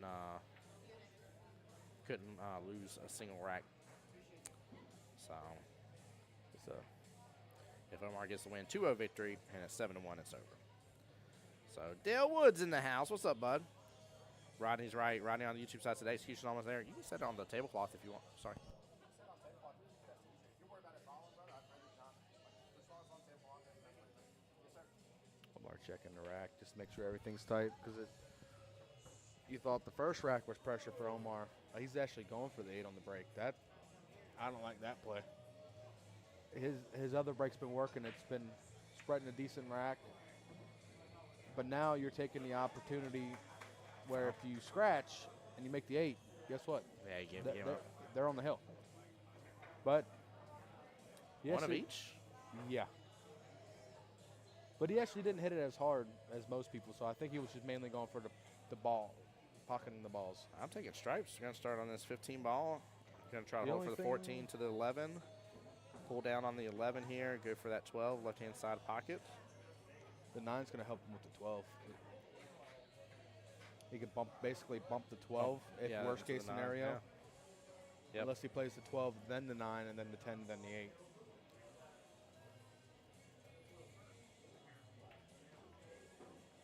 This could be. Yeah, Jake, I wasn't sure about it. They didn't have it, or I don't know if Omar asked or not about it, so didn't have it watched, but I wasn't sure. I thought it for a second there, but I wasn't 100% on the potential double hit. But oh, too much. Right between the gap. Wow. Wow. Wow, you got extra on that one. No, does he have eyes on the 9? No, okay. He went At good this lineup on it. I point, was like, that 2's got to be in the way. I wouldn't be surprised if he goes for this 11 ball. I would go the other way. Back cut it, yeah. I would. Well, both ways are actually really hard too because you're not actually seeing the ball. Yeah. You're cutting away from it anyway. You're so close to it. Yeah. He hit it. It moved. I hate to do this Wow. to you, Tim. I got to go for dinner. Hey, brother, y'all be So- blessed, man. Take care. Thank you so much for joining in with me. Oh, you're Chat, welcome. give it up to Mr. Dakota Grady there. Appreciate you so much for being a part of the stream, brother, as always, man. Love your support. See you. See ya. Oh, man, that was funny. Right, Rodney, from the previous shot, not the one on 11, he said, why so hard? Why so hard indeed? Oh, man.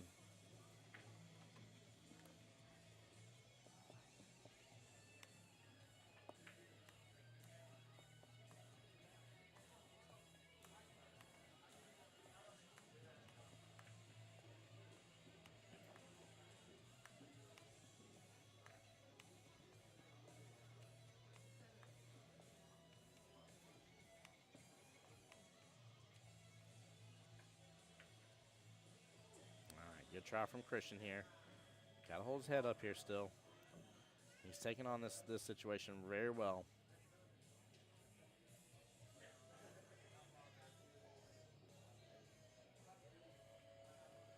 Mishesky, if I didn't say it earlier, by the way, please do have a safe trip back home. I don't know if I told you that earlier with us conversing like we were, but I don't think I've seen any, which it'd be a little early potentially into the matchups. It means things went crazy, Rob. I don't think we have anybody that has won and have cleared their spot in the semifinals. I'm double checking now. Oh, I take that back. Team safety first, knocking out deep pockets. So they are moving on over and waiting on the winner between Sing the Song and Stroke of Genius.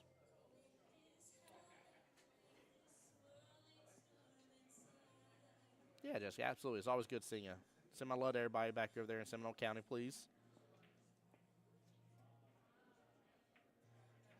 Ooh, good try on the bank. He got the little nudge off the 6-2. He hit that good.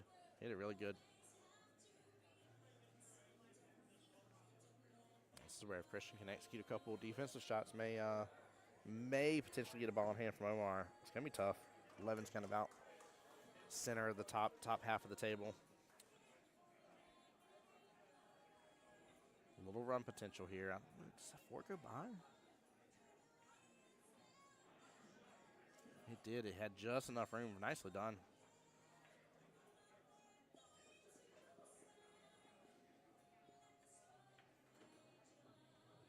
Go and get a back cut on your 7. Go your 3 rails. Come back out.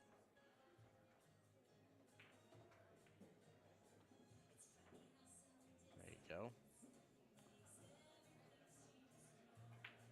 And good eyes on the 2 now.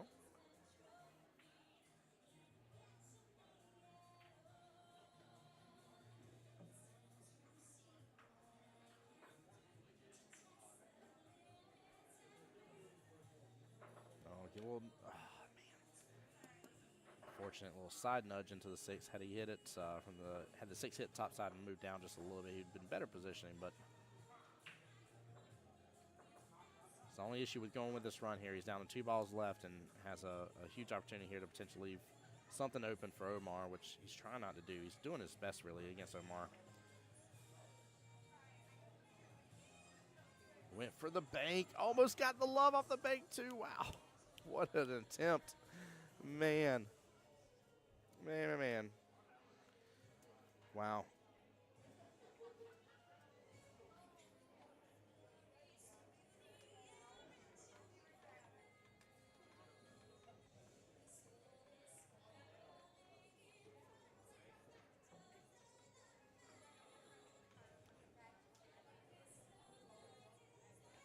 Normally you take the 11 bottom right-hand corner pocket here. He's going to bring the cue ball down to the left a little. Not really going to leave you an open option for that 8.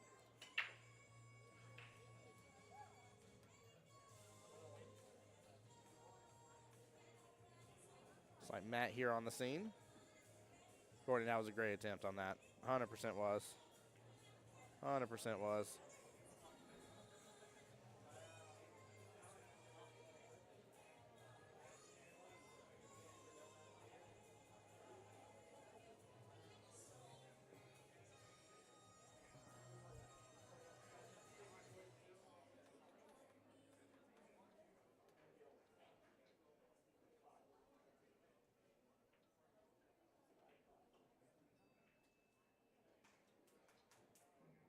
Very smart move here. Wow, what an execution from Omar. Very impressive shot. I think Matt taught him that shot, since Matt was playing so defensive-minded a little while ago. That was beautiful. Goodness gracious, what a leave. Took over the pocket. Very impressive. Very impressive. Mr. Mike Gammons Jr. back to the table here, given a timeout.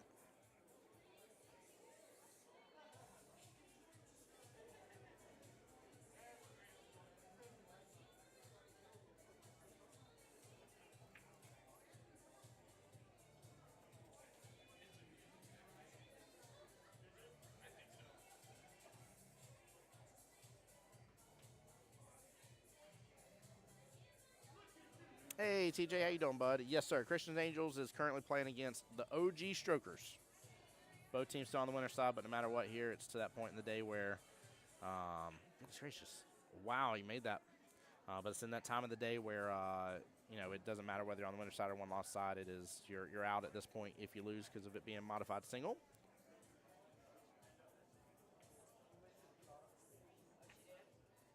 What a shot from Christian there. Goodness gracious, this may get him his point. This could be huge. Oh, he was just barely off, and now the 8 is over to the right a little bit too. As long as that 11's off, oh man. Oh, he had his chance. As long as that 11's off just a little bit, Omar's just gotta hit into it. That's all he's gotta do. Just barely, but hit right into it.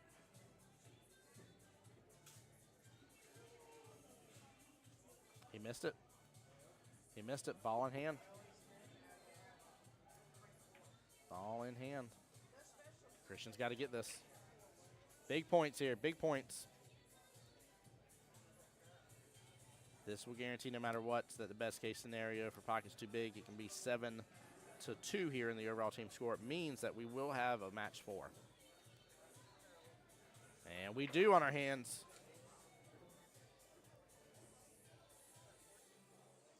And that right there is exactly what we've been talking about from the get-go. This is why this matchup is as dreadful and haunting and hard as it possibly is. Everybody's like, nah, the 7's going to win. The 7's going to win.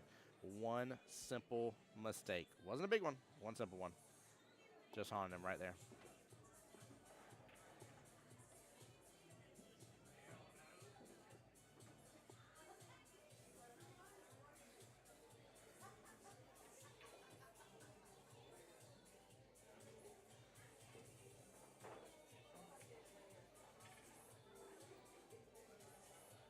Turn of events, chat.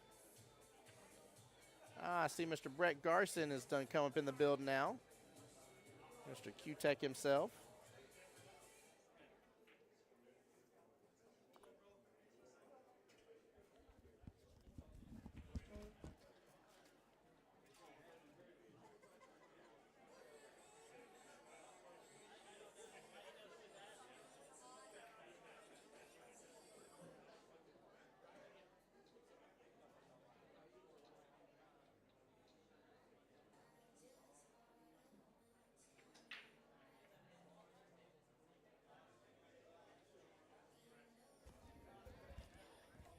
All right, rack number 5, here we go.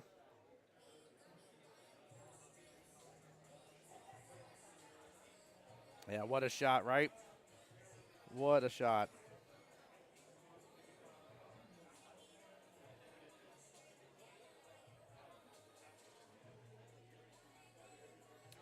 So, Courtney, great question. Courtney asking, what does the future possibilities mean? So, I'm going to take some assumptions, and please understand this has nothing to do with the players on the screen. I'm going to walk you through the math here. I'm not saying who's winning one way or the other, so I don't want you guys to be like, oh, Tim wanted Omar to win or this and it. Don't take it the wrong way. Let's do the assumptive approach. Let's say Omar wins this.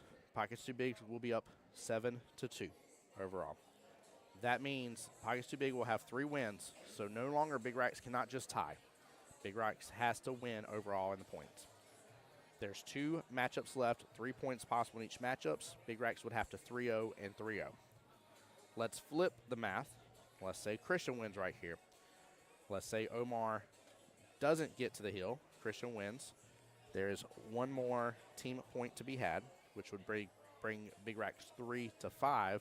And then we're kind of in a normal pace from there. Nothing crazy. Last bit of math here. Let's say Christian wins, but Omar gets to the hill. Big Racks will be at 3 points. Pockets Too Big will be at 6 points. If Pockets Too Big gets another win of anything, it will be over. That's where we're at with the math right now. That gives you the 3 possible scenarios.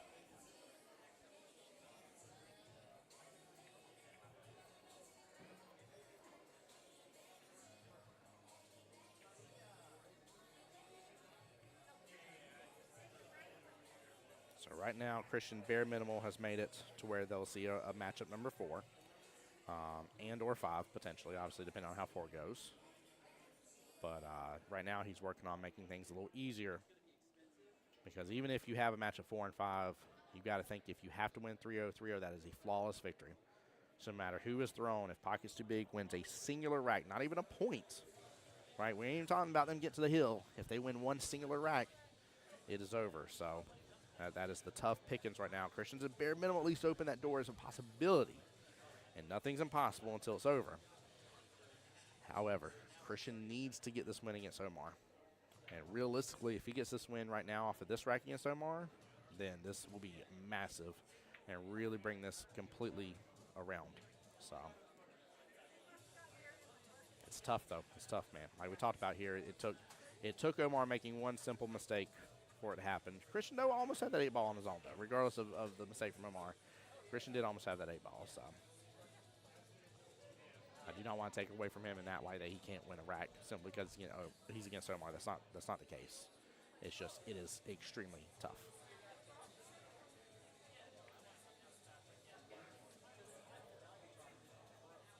Let's just say he's got a good back cut here. He's going to bump into the 8 in the process is the problem.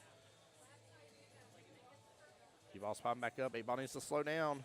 Oh, he didn't make the 10. So they're over counting it. Yeah, Courtney, my pleasure for the explanation. Like I said, it's not a problem. I just didn't want anybody assuming too much here.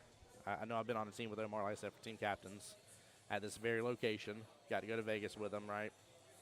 But I don't want people assuming that I'm rooting one way or the other because right now, if there's anything that you guys could ever accuse me of rooting for, and that is a close match. So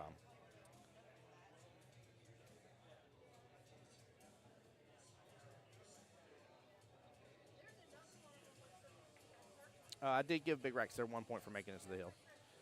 Big Racks was currently, it was 5-1 going into this matchup, and Big Racks has their 2nd point. So the first matchup went 3-0 against, for Pockets Too Big against Big Racks.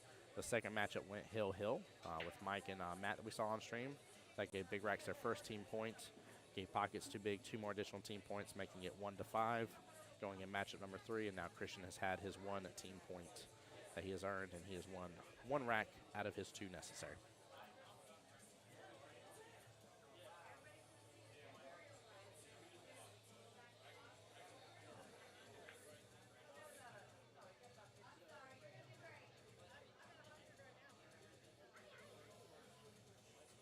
He needs to get in shape to use that 5 to bump the 10 out of the way. he needs to get, oh, don't look at another ball while you're down on your shot. Don't do that, Christian. It's going to mess up your shot. But humbug, chat, don't do that.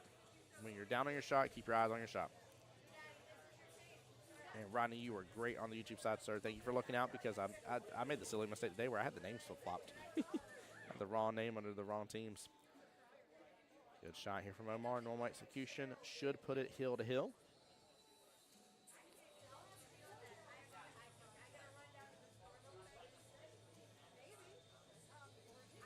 And it is.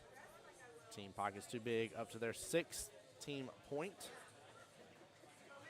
Omar on the hill, Christian on the hill. Hill thriller chat. 1 rack to rule them all.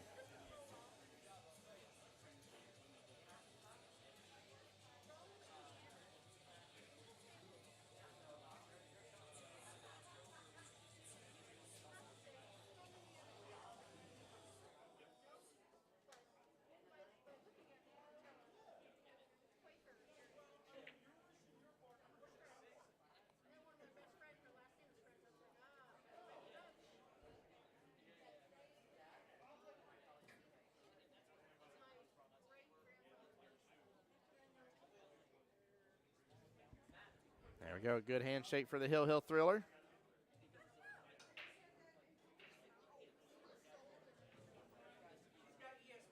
And that was a stripe going that left-hand side pocket. Solid going in the right-hand side pocket.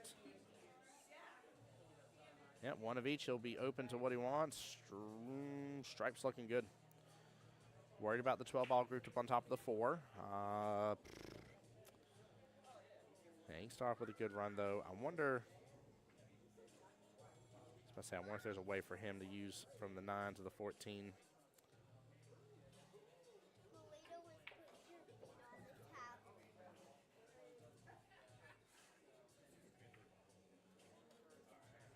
Yeah, I wonder if he can use eventually the 9 to the 14 and be able to get that breakout on that. I actually may try to get the breakout right now. This is very similar shot what he had with Matt a moment ago. I think it was Matt had a timeout here, and he's getting Omar was getting him to try to use some bottom right here to clip on out. Oh, he kept the angle short.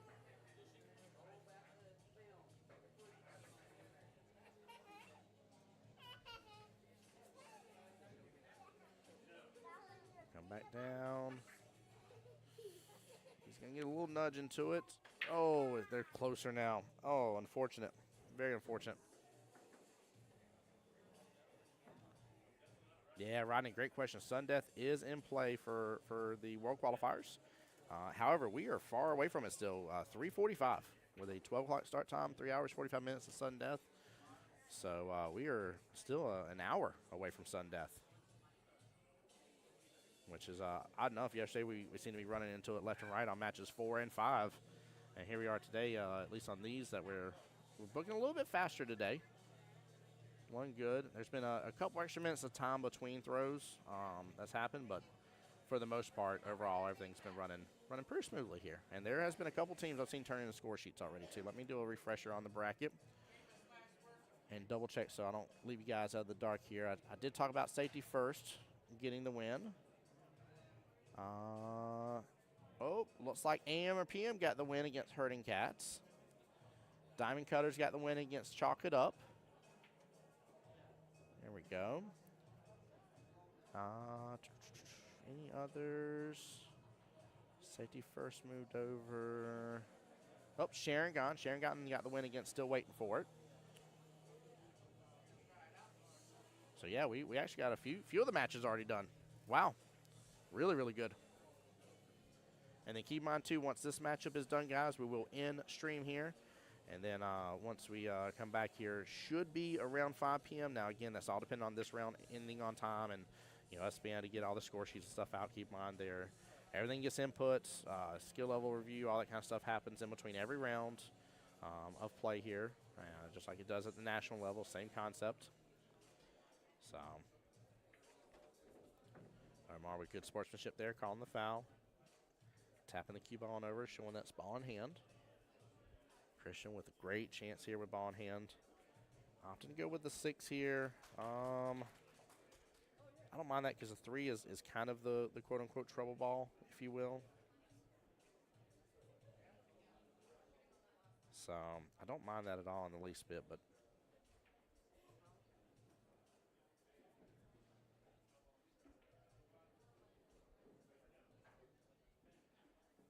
now I was worried about this here. He's going to be set up for the combo if he goes for the 7-5, or he's going to have to take 3. I don't think there's enough room for him to get a clip into it for the right-hand side just because of where he's angled at, so he's going to have to go top right with it. Going for the combo here. Hits it good, though. Cue ball pops back up a little bit. Not a fair leave there on the cue ball. Look and see if he has the gap for the 3. Calling that timeout here. Nice little Rama ball in hand. Well played. Problem is, in order for him to really successfully get this defensive shot, from what I can see, he needs a hit in the 7. 7 needs a hit into that right-hand long rail, pop out, and block access to that stripe top left-hand corner. And as long as you roll forward, the 8 and 3 is blocking access to the other stripe. Now, Omar's going to be able to kick at him, but at least you're forcing that kick, forcing a potential error.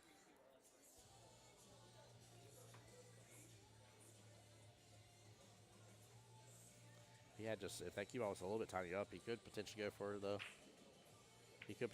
the back cut here, but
congrats. All right. Ooh. 8 ball scooping up on top of the 3. Delwood says, can't wait to see Tim on the 7th, 8th, and 9th of June. He's talking about for that beautiful 9-ball World Qualifier. Can't wait to see you as well, Dale. It's going to be a great one, man. Omar going for the bank here.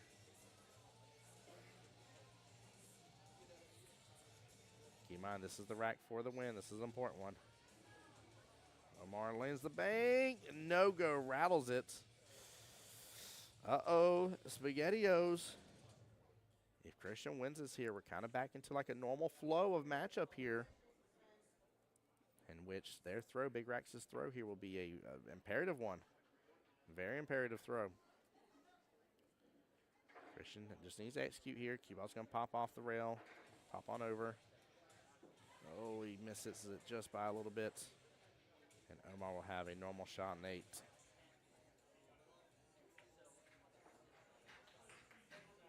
And that will be all she wrote here. Omar getting the win. 2-1. Jessica over there saying, oh, my Lanta. The drama llama. The drama llama. Well, it was 1-5 going in this matchup here. 2-7 now. And now we will have the final 2 matchups here potentially. But keep in mind, again, no matter what, at this point here, Big Rax has got to win 3-0 and 3-0. No matter what. 3-0 and 3-0 is the game here. Jessica, do you remember who put up first by chance? I don't remember right off here. And I got chat asking on YouTube.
me 1 second here, guys. Let me get this updated.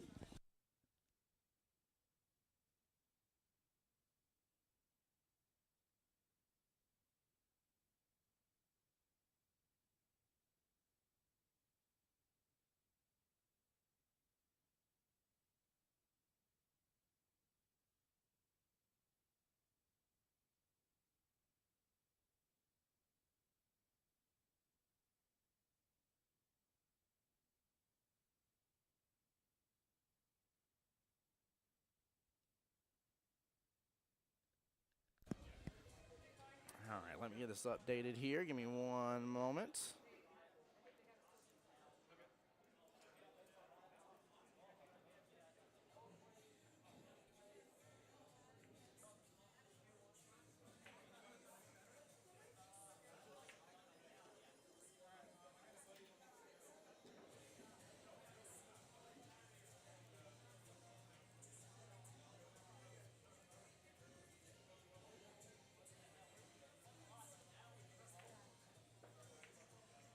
Kenneth for the big racks. John D for pockets too big.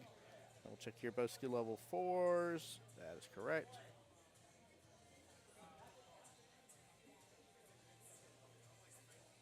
Rodney asked on the YouTube side, he said, curious why 8-foot diamonds when Vegas was 7-foot diamonds. Well, diamonds, first of all, this pool hall's been here longer than diamonds were changed over into Las Vegas. But it's pool hall preference. It's what pool halls do. Here in Jacksonville, we have a lot of pool halls that have the 8-foot diamonds. They seem to be very popular over here. We got a couple of newer ones that are opening up with both 7-foot diamonds on one and 7-foot razins on the other, which is going to be very interesting to say the least. But yeah, it's dealer preference, essentially pool hall preference in this case. So whatever the host location's wanting. I'm a big fan personally that if I had the spacing for it, could have a good plethora of 7-foot diamonds, I would, and I would have a small amount of 9-foot diamonds. Is what I would do. So.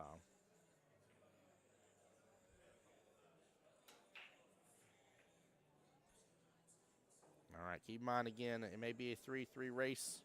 However, again, all John has to do is win a singular rack, and it will be over. For those just tuning in here, you're like, Tim, what are you talking about? You're crazy. Well, if you take a look at the score right now, Pockets Too Big has 3 wins to 0. And with that being said, being up 7-2 means Big Racks has to win 8-7. If Pockets Too Big wins a singular rack, they cannot win 3-0 in their 2 matches. And that's the only way to get that extra 6 points that they need to pick up. So it's going to be tough. Very, very, very long uphill battle from this point forward. But we'll see if they can do it, though.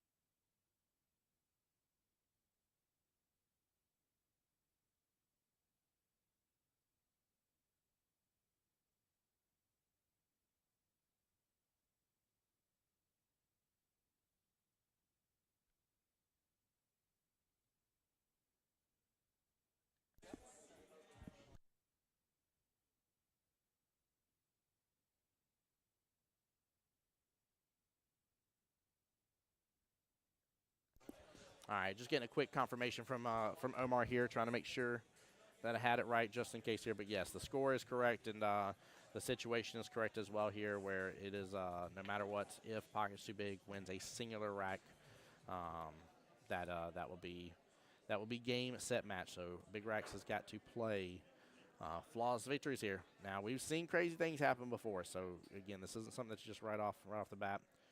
You know, John may have a lot of passion going on since his dad, Mr. Mike Gammons Jr., was here on the stream and was having a lot of fun in his matchup and playing really, really well. So there may be a lot of, a lot of optimism here, a lot of excitement, if you will, to take this challenge on, because at this point here, what do you have to lose? Nothing. So you better swing and swing good.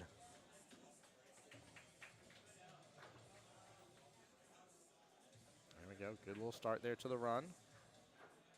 John's going to have a little bit of difficulty. Look at where the kind of pairing up close with that 7-4 is, but it is boding well for John versus Mr. Kenneth here, because, well, that 7's playing big blocker to that 8 ball.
My ladies in the chat here's getting wild. I love it. Love it, love it, love it. All right, ball in hand here for Mr. Kenneth here. He's going to opt to go after this 14. 15 is his prom ball, though. I'm assuming it doesn't go in that right-hand side pocket. He must have already looked at that. 14's not really in a bad place here. I hope he double-checked the 15, so. Dale says, I just realized I'll see you May 31st and June 1st for the 8 and 9 ball MVP. I will be there as well. Yes, sir. Oh, overdrawn it. Major overstroke. Just waved it on down over there to get behind the 9. That's funny. Mr. John here will still have eyes on possibly his 4, but if not, for sure his 2. I think he has a line of sight to that 4 ball.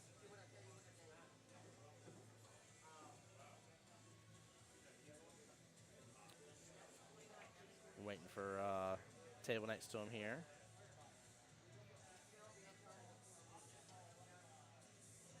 What a shot. Nicely done with the 4.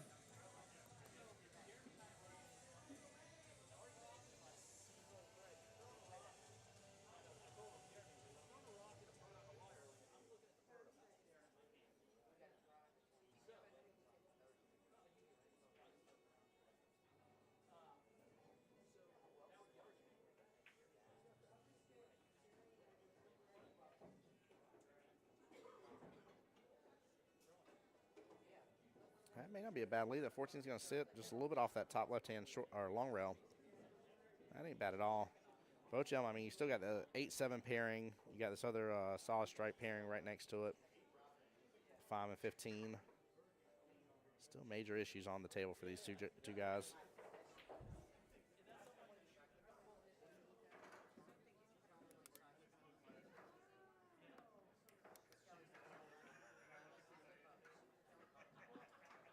Good try, just a small miss. Rejection out of that top left-hand corner pocket.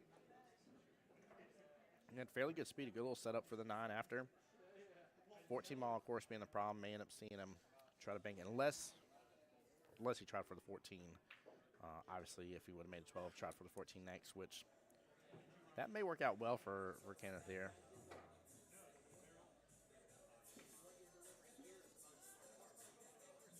Oh, what a bank attempt from John, but he is now taking over that pocket from the 9 ball from Kenny. Now Kenny doesn't have good eyes on that 12 to make it easier to get to the 14, so he's going to take that stripe here in the center table, rock that right-hand side pocket, roll forward just a little bit here, then go to 12, maybe work on his 14 from here.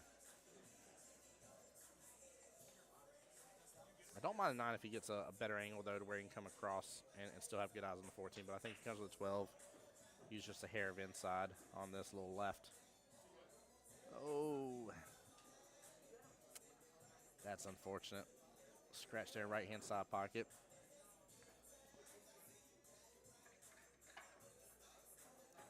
Overhit a little bit. There we go. John now looking at the problem ball with the 5. Side with the ball in hands. Good time to open it up.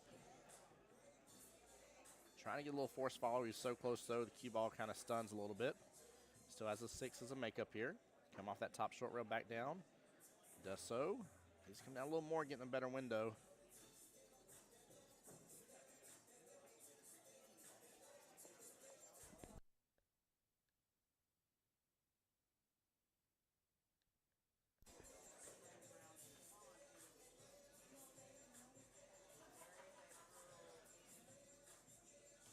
He's going to go and clip this. What? He's looking at it, maybe clipping the 7. Omar to the table here for a timeout.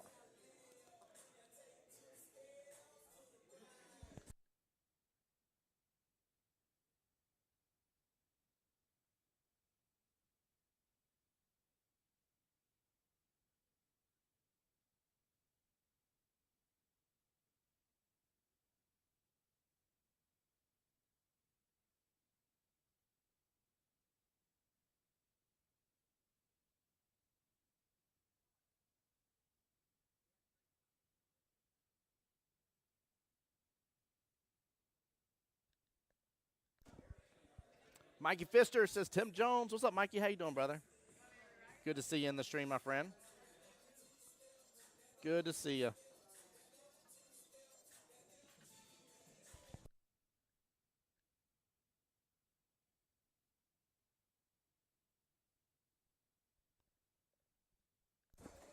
Yeah, Mikey, how are you doing today, brother?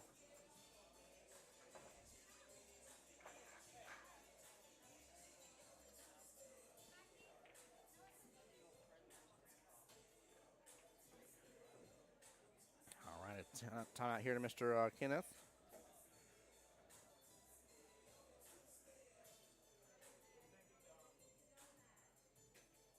That 8 ball still in such a predicament.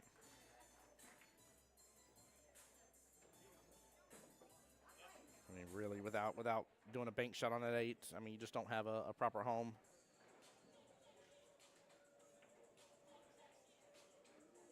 Ah, you're in the finals. Nice, sir. Congrats. There we go. Good shot. Good start to the run here. I don't know if he's gonna be the. I mean, if he can get an angle here on that 15 to clip into the 7-8, that may be good. But no, just a small miss. He didn't really have the angle into the 7-8.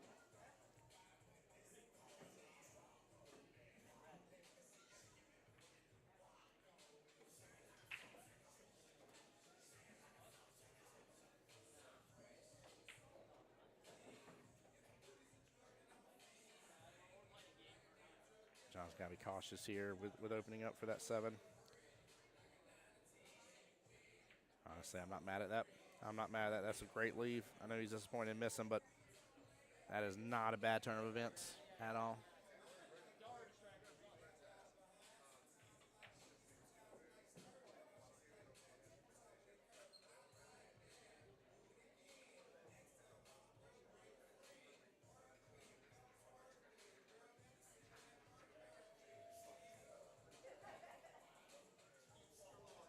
Dale saying congrats to Mikey over there. Yeah, congrats indeed, chat. Give it up to Mikey. His team making it into the finals. Ooh, John got a little bump there, but unfortunately here, looks like sun, moon, and stars here, little eclipse here. You might be able to see a little bit of the 7. Uh-oh. Hits it and no rail. Ball in hand. All right. Mr. Kenneth here has got to get this and get it good. I think you're going to take the 15 bottom left-hand corner pocket, roll on down, open up for the 9 bottom right. If you get kind of straight on it, a little stop shot, take the 8 all the way top right-hand corner pocket. No need to overcomplicate this. He's going to have to go 9 first, then 15 all the way up. I don't like taking as much of that longer shot on that 15. But it is kind of a question. Do you take long shot on the 15 or on the 8? And he's trying to set it up to an easier shot, bottom right-hand corner pocket for the 8. He's a little angle on this. That Qball may drift out to the right a little bit. If he can get it all the way over, he can go bottom left now. Yeah, he let it drift up. Oh, it finally drops. But now he's in a predicament here. This is why I kind of like the other run. I felt more confident in the other run. I think it would have worked out better. But he's in a predicament now for this 8 ball. This is tough. Tough. Should go bottom right-hand corner pocket with it.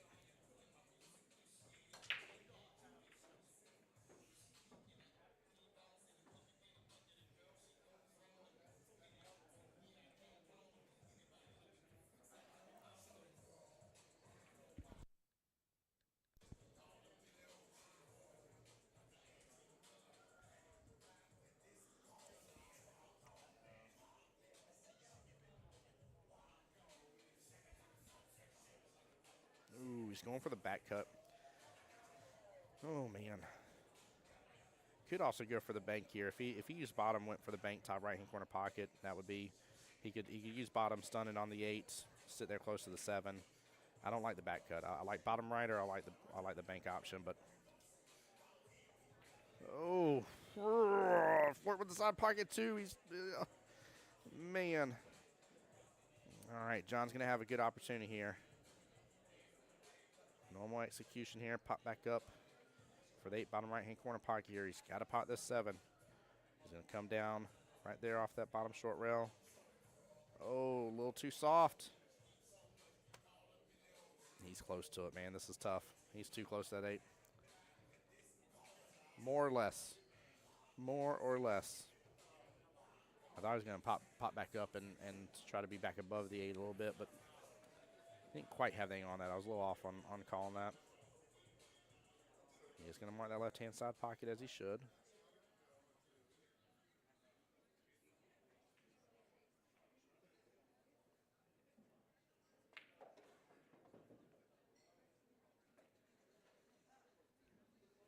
Tough one here. Tough one, tough one. If he gets it, though, this is over. And Team Pockets 2B will solidify themselves into the semifinals.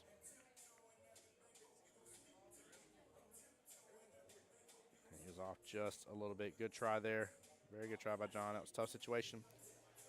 Not too much of an angle. Looks like just a little bit of an angle here for Kenneth. Top left-hand corner pocket. Mark it and make it. We move on to the next rack. We keep things trucking along.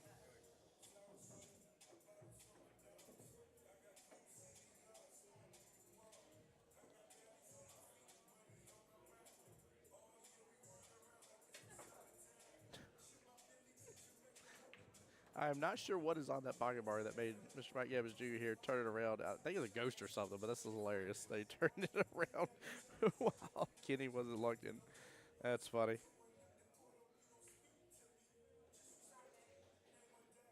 There we go. Good, good out. Nicely done. Nicely done here. Very well played. Chat, I'll be right back. Give me 1 second here.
All right, chat. Sorry about Ding Dong ditching you guys for just a moment.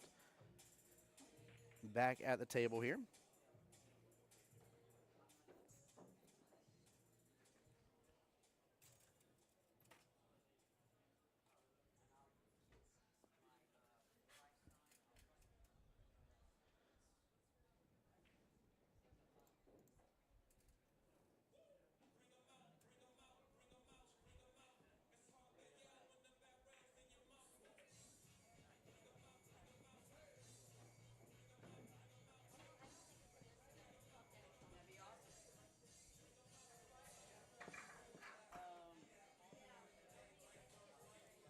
do a little refresher here. Trying to see here who we have in the semifinals for sure. AM or PM. Sharing On versus Diamond Cutters. Safety First is in there. Waiting on the matchup between Sing the Song and Stroke of Genius. And that is all we have right this moment. Let's see here. We are 27 minutes away from sudden death for the first round of the day. Good shot there by John. Well played. No love here left on the table as for what he has access to, though, but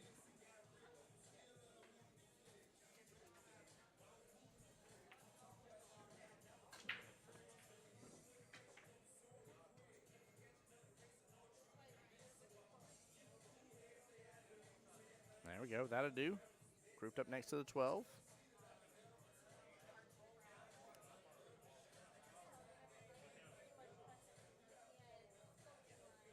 Honestly, here, what Kenneth's got to be careful of is if he ends up leaving that cue ball up on the top part of the table here for John, that's an issue because John can then hit the 4, actually hit off to where the 4 clips into the 3 in the process, still pots in that bottom left-hand corner pocket, and opens up a little bit of breathing room for the 3 to have an opportunity. So he's just got to be cautious about where he leaves that cue ball, and he's fixing to leave it open up here.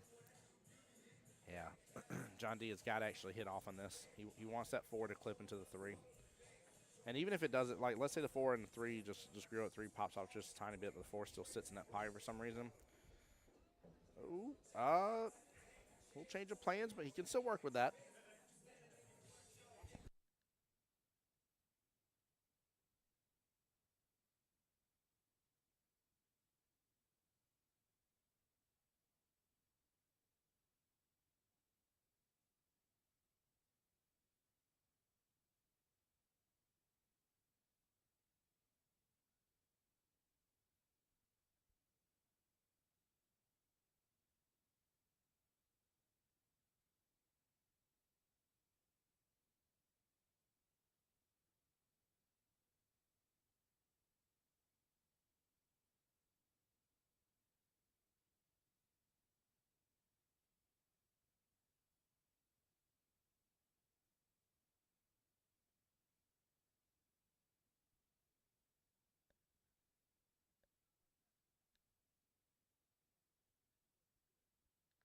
Mr. Sonny was showing me yesterday when he was talking on stream here. By the way, that's why I muted for a second. But when he showed me on stream here, it was the older handicaps here of teams, and it showed Matt Favor has a skill level 3. And I told him, I was like, that can't be because he's locked in as a 4 in Vegas. And he's like, well, no. He's like, this is. I said, yeah, that's before he certified. I was like, this old daddy. I was like, he had to certify as a 4. He's been a 4. That has been his highest obtained, and he played as a 4 and locked in as a 4 in Vegas. So he will not be anything less than a skill level 4. Ooh. Mr. Kenny there almost getting a nice little double take there. Kenneth there. Good job. Actually, better than 11 got left there. You can come on around for that 9. Oh, get past it. Okay. I was like, you do not want to clip even into this and be just kind of side by side on it. 8 ball goes bottom right-hand corner pocket. Smooth stroke this. Oh, just a small miss. John's got to lock in and go ahead and close this victory out. 3 ball bottom left-hand corner pocket. Smooth stroke, you're going to have eyes on the 4. 4 is going to lead you to that 8.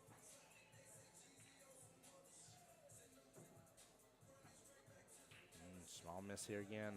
Yes, going to have a great opportunity here. Smooth stroke, just get off that top short rail. Again, 8 ball's got a beautiful home bottom right.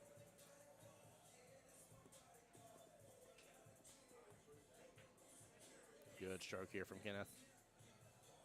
Chat, we got a chance to see 2-0 right now, and for the potential 3-0 victory that has to happen. Again, a couple of newer names tuning into the stream right now. I'll tell you where we're at right now. Big Rax has 2 team points. Pockets Too Big is at 7 team points. With that being said here, Big Rax now on matchup number 4 and 5 have to 3-0 victory. Reason being here is Pockets Too Big already has the 3rd win under their belt, so a tie does not win it at all. So all Pockets Too Big has to do is win 1 singular rack. Oh, small miss there.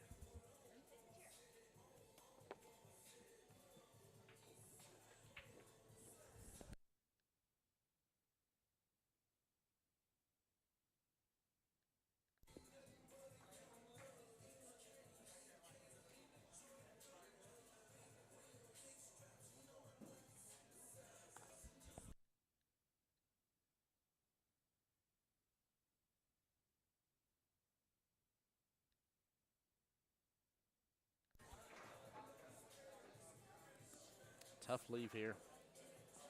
Tough leave because of that shot. A little bit of a longer distance. Not too bad on the angle.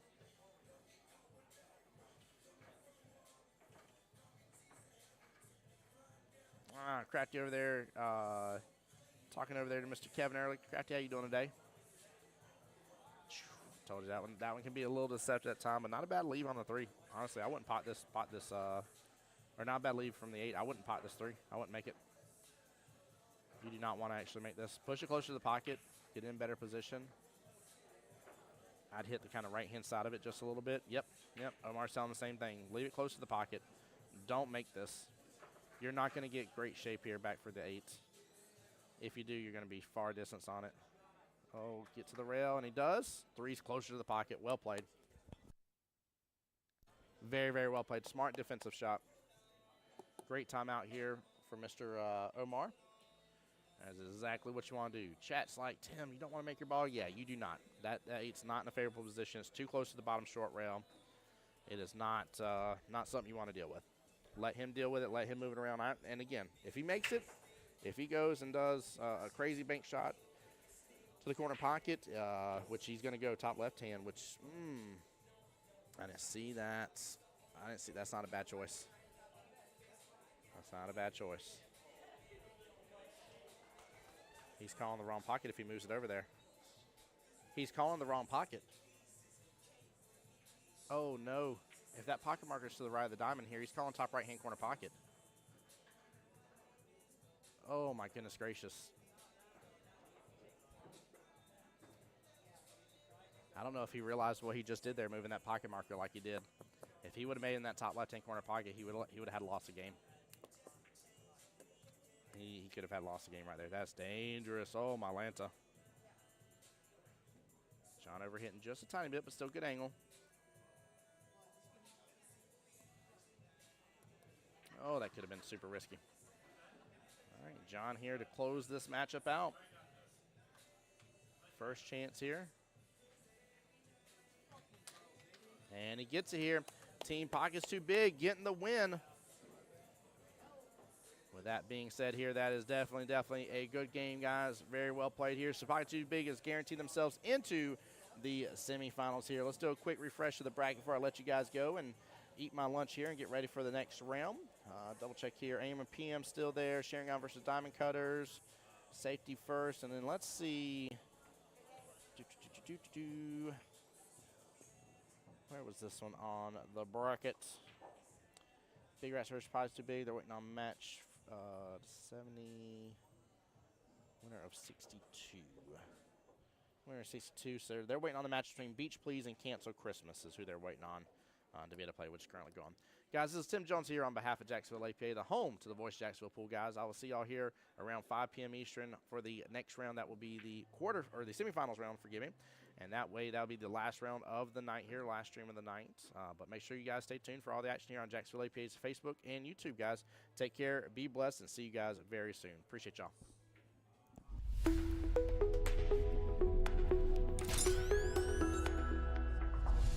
The voice of Jacksonville Pool.